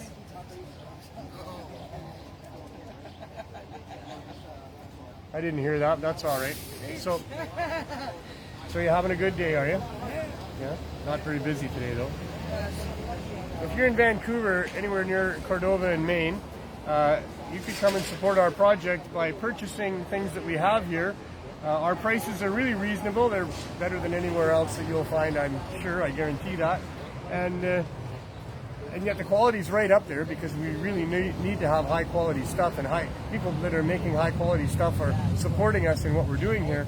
So we have this available to people. The model works on volume. That's the only way that we're going to be able to continue to provide low-cost cannabis is on volume. So if you want some good quality cannabinoids, I'm doing a little commercial here, come on down to the Healing Wave van and help support the CSP in doing so. The CSP's been busy. The CSP's busy every day. Not so much the Healing Wave in the last while. I don't know why. Maybe because the weather's good, maybe because the weather's bad, maybe because we're not in the store, maybe because we're on the downtown east side. It's hard to say, but there's good quality cannabinoids here, and the prices are better than anywhere else. So if you're anywhere near the area and you want to come down and support us and see what we're doing here, we'd love to have you, and it would help support a very valuable service in the community. I think we can go back and see what's going on back here. Well, not quite yet. Soon. Well, I'll just tell you. Why don't we go inside? You tell us. No, I wanted you to come back here. So, Andrew, how are you doing? Had to take a day off because you were sick. That doesn't happen very often. No, it doesn't happen very often, but I had a bout with a little bit of flu. Good of you not to come in when you're sick. Glad you're better. Glad it wasn't anything serious or long-lasting or contagious. If I'm in here, then I'm not well enough. You're doing all right. You've been in here since the beginning. You're the main guy that looks after the Cannabis Substitution Program. Sure, yeah. Show us what you got and tell us a little bit about it. Today we have what we got today. I have some brownies here at 80 milligrams. Right over here, some nice tasty brownies. I have cookies all the time from Robert. And These are from Roberta or from Joe Pepper? These ones are from Carly. Or Roberta? Yeah, and these ones are Joe Peppers? Yeah. And then we got Gorilla Ganja. Gorilla Ganja, yeah, I got all kinds of them. I got indica, sativa, CBD, 1-to-1. I got some caramels here, 150 milligrams from Robert. You have those in CBD as well? We only have THC right now. Right now, but typically we do. You said little CBD's a little harder to make. Right. Yeah, so I got... But typically we do. Typically we always do. Yeah. Yeah, I got candies, hard candies, these ones right here. They're pot leaves at 150 milligrams each. Right. Yeah. And then caps and things. I got some caps. Topicals. I got topicals, I got caps. We try to have everything that people would need here for sure. Yeah, and all the donations are good. Everybody came together. And you track everything as well, right? Oh, sure I do. I have a book of everything. So whatever people get, It's it's all by number, not by already name. done a page today. This is today, and I'm So on the just second page. read out a typical line there, like the bottom line or something. Just what did one person get? One person got 3 brownies at 80 milligrams apiece, which would be 240 milligrams, and then he took 2 more CBD gummies at 80 milligrams each. That'd be 160 milligrams. Yeah. They get 420. He took 400 milligrams. Most of them are doing close to 390 and 400. And every once in a while it's a little bit over, and that's It's a little all bit right over. too. Yeah, I don't mind. Yeah. If it's 5 or 10 milligrams over, I don't mind. But sometimes. So everybody's got a number. They have to tell you what their number is. Then you record beside their number what they chose for themselves. Oh yeah, I write down their number and then I write down what they took. And that's so that we can figure out what people are preferring, what works for them. In the store, we had more of a survey for everybody when they came in and got something about how particular things were working for them. And we'll go back to that once we get our licenses or permission to go back into the store. But it's a lot about research as well, so that we can help government understand what works for people, what people prefer, and all that when kind we of start stuff. doing the forms, that will take another maybe 3 to 5 minutes for each person to do a form. Yeah, a little bit longer to That's deal okay. with people, Yeah. but On a nice day like this, they're not wouldn't standing. matter. They're not standing at another line for 4 hours at Bandu. Now they're standing here for about 10 minutes maybe at the most. Well, and some of them Or not at 15 all, minutes, right? yeah. I mean, they come right up to the right door. up to the door, yeah. They got Howard waiting right now, but maybe not. But Okay. all right, so very good, Andrew. Thank you very much. Thanks, guys. I appreciate it. Very cool, man. How are you doing, Howard? Don't let me You don't want to say anything in the camera? I have a lot of things to say here, actually. Give me a couple of them. What's going on that's important to you? Right now, is safe supply. Safe supply is a joke. It's not happening. What's been proposed is a joke, anyway. Safe supply would be a good thing if we could get it the way it would should be. You know, and the fact that the government refuses to let heroin even be acknowledged when they have so many Fair Price Pharma is something that everybody should look up. They're friends of mine. They have pharmaceutical grade heroin available in pre-loaded syringes. They also have a smoking division. But the best thing is they actually have a asthma inhaler that actually has heroin in it, which is what I would use myself. Right?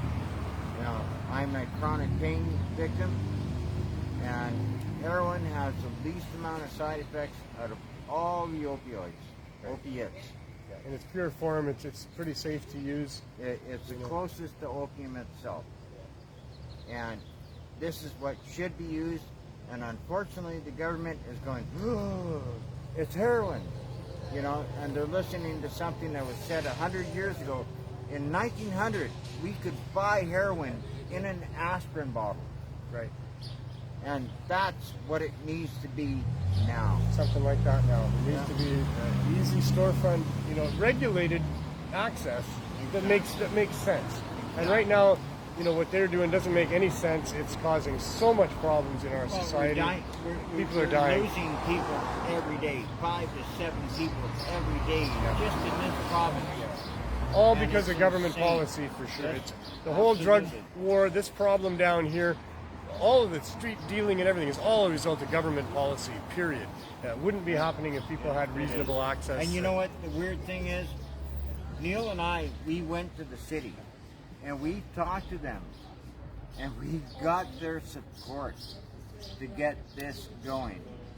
And when it actually happened, when they got their storefront, surprise, surprise, Licensing they're too won't support it. scared Yeah. to stand up to what's right. Yeah. And that was Licensing said, oh, they're going to have permission from either the province or the feds. And the city said, well, yeah, we better follow what the feds are doing. And Yeah. so here we are all these months later, still waiting to go back into a storefront just to provide another avenue of safe supply and another option for people, which we are still doing, but, you know, under great stress. And now we're about to go through the heat of the summer, which is going to be a lot harder to deal with than the cold of the winter was. And it's cruel and unusual that they're not providing this neighborhood with easy, reasonable access to a viable, safe People- option. You walk along the street and you see how many people are sitting on the sidewalks injecting needles into their arms. If Smoking they had, heroin here. Yeah. If they had different options, They'd be doing different they'd things. be doing different things. Yeah, for sure. And So anyway, thank you very much. I appreciate a couple of minutes with you. Yeah, And thank you, thanks Neil. for all the work that you've been doing. Howard's been a board member of VANDU and a real good activist for a very long time here, still working on a lot of stuff. We're not done yet. CSB and back. Well, and of course, you got the CSP going in Victoria, which reminds me that, And you know, I was going to, and I am, important. but this is a good place to do it. The CSP is not only in Victoria, because you started it there as well, and Jack has But been you running it over started there for a it while. here, and you're the one that got me involved in that process, and that's why I brought it over there.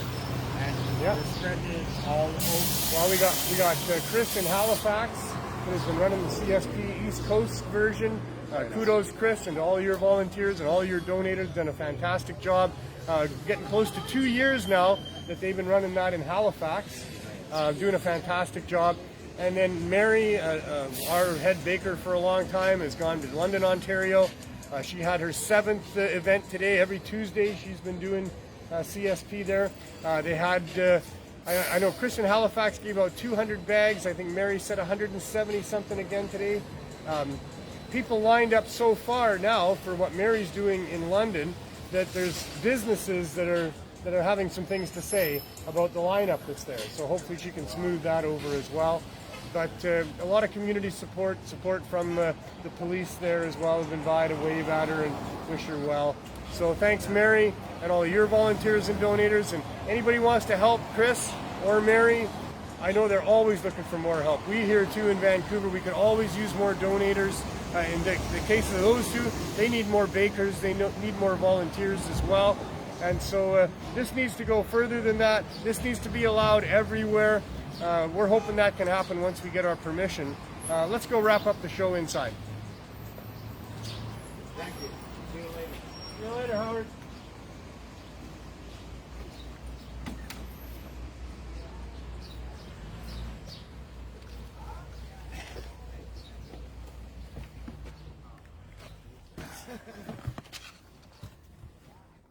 Well, so that's the show for the day. It feels like it's been a minute. At least that's what the young people say these days. That's why if I'm hanging out with the cool kids in the RV, I gotta try to speak the right lingo, you know. Or is lingo not a thing anymore? Anyway. This, linguini. yeah. This is the language of compassion is what we're speaking here. That's what we talk about all day is, you know, how to better help this neighborhood and how to deal with the different pressures that are that are here. So many people have mental health issues, not of their own choosing for the most part, and you couldn't put that on a person anyway.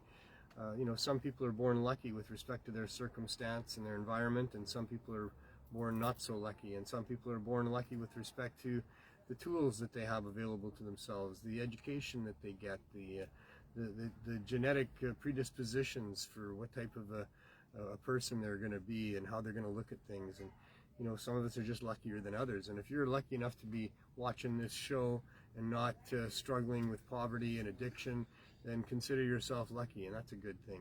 And if you're lucky enough to be able to be like we are, sitting in a position of being able to help people, and every day getting up and knowing that we're making a difference in a very, very serious situation, in a neighborhood that's afflicted so severely with all of the ills of government policy that have resulted in the poverty and the drug addiction that is here. You know, it's a better way to be, and we feel very blessed that we're able to be able to give back, and I hope you feel blessed that you're be able to just observe it and judge it rather than having to live it like so many people do around us and in other places around the world. And many people struggle with lots of these same things that just aren't visible, and so we need to be compassionate for everybody and treat everybody like we don't know what could have happened to them, and it could have been terrible things, because that's quite likely the case with just about everybody you meet, that we've all suffered the slings and arrows of life. We've all had to deal with the losses that we all suffer as human beings, and the accidents that happen to us, and everybody's struggling, everybody's suffering, and everybody has a good case to be made for having compassion used on them and reasonableness used on them, and that's what should happen in our world. I hope we all fight for that a lot. Anything you guys want to say before I just sign off here? I don't know, CSP's been pretty good today. We've done about 25 or more people. It's been busy. Very good. Back A and typical forth. day for the CSP. You still day. feel. Jennifer has quit smoking. Yeah, George has George. quit. George, you quit too? Yeah. You're serious? You're nodding your head? You're telling us the truth? They haven't had a cigarette today. I haven't had a cigarette since before she had her last one. They haven't Yeah. gone out Very good. today and had one. I heard that had happened. I'm so proud of both of you. Yay! You know, I always did see you as non-smokers. I always found it a little strange seeing you put tobacco up to your lips. I feel that way about all my friends, by the way. But yeah, very proud of you. All the best. Good luck with that. Stop giving your money to the evil corporate tobacco people for something that is just on purpose highly addictive and kills several million people every year. Not to mention most hospitalizations in Canada are to do with smoking cigarettes. So really happy that some people are quitting. I hope you can quit if you're stuck with that terrible addiction. And if you like smoking cigarettes, that's your business. I don't care. It's up to you. You know, if you're willing to pay the money and suffer the health risks, and there's a benefit there, and I'm not saying that there couldn't be a net benefit there. I'm sure that there are for some people, that there's something beneficial that they derive out of smoking commercial tobacco and enriching those people. Me, I like to smoke my cannabis. I like it from you know, nature and people that grow it, that love it, and you know, give it to me or care about me, or you know, all of those things. And you know, maybe smoking isn't the healthiest thing. I don't know. We could go have a show about that. But ingesting cannabis, I think, is a good thing to do, no matter how you do it. It's been very beneficial to me in my life so far to have been ingesting cannabis almost on a daily basis since I was 15. And I just can't believe that I'm this old now, pushing 65, and still like 50 years of prohibition, and now legalization that's really just prohibition. You know, it's hard to fathom. But we soldier on as human beings. We do our best. I hope that you're doing your best. I hope that there's things that you can find to make a difference, because if you can make a difference in the world, there's a good feeling to be had with that can't really be bought with money, other than if you're giving your money to good causes. I'm sure that's there too. But, you know, life is about being part of the whole thing. It's about, you know, finding things that need solutions and fixing them. If we had nothing to solve and nothing that needed done every day, I don't think we would live. I don't think that life would be worth living. I think that we need to have problems. We need to be problem solvers. We need to help make the world a better place, and especially when the world is messed up as the way it is right now, and has been even more so in the last year and a half here. We need good people to be doing good things, and for everybody to be thinking about that. So please do that. Tune in next week to the show. We have other Pot TV shows in the meantime that you can watch. The Pot TV's been broadcasting for well over 25 years. Trying to 20. Well over 20? Since December 1999. Pot TV. So well over 20 But Cannabis Culture's been publishing longer than that. But so the for magazine's video, been out for 25 plus years. Pot TV, one of the first internet broadcasters, has been around for over 20 years. They allow me this platform, and I'm very happy about that. They allow some others a similar platform, and have for over the years. Carly Marley and BC Bud Gal do their thing and helping to bring the 420 lifestyle to people every Monday at 420. Johnny B's there. Well, we'll mention BC Bud Gal on Thursday first, I guess, because she's ahead of Johnny on that one. Helping you wake up with a Wake and Bake Morning Glory. BC Bud Gal Thursdays at around 10 a.m. Johnny B is there with one of the more important shows. They're all important, but overgrowing the government has been our theme and our mantra and our mission forever here at Cannabis Culture. It's a very important thing to do. It's the only way it's going to work. Everybody has to grow, and the good news is growing is beneficial. If you can grow, you'll benefit from it. The whole experience of growing is beneficial. The end result is beneficial, whether you're trading it for something, whether you're selling it for money, or whether you're using it yourself or sharing it with your friends. Whatever you're doing is beneficial. So grow, grow, grow. Let's grow our hearts out, and we can change the world just by growing plants. So that's really cool all in itself. But yeah, let's be the best us that we can be. We are all in life together. So let's while we're here, try to live a good life by feeling good, by doing good, and love yourself for whatever you are and whatever you've got. This is what nature has provided, and it always could be worse. So count your blessings, and as you're going through it, try to make the world a better place. Be kind to other people, but always, you know what I'm going to say if you've watched the show before. Say it with me if you want. Have as much fun as you can.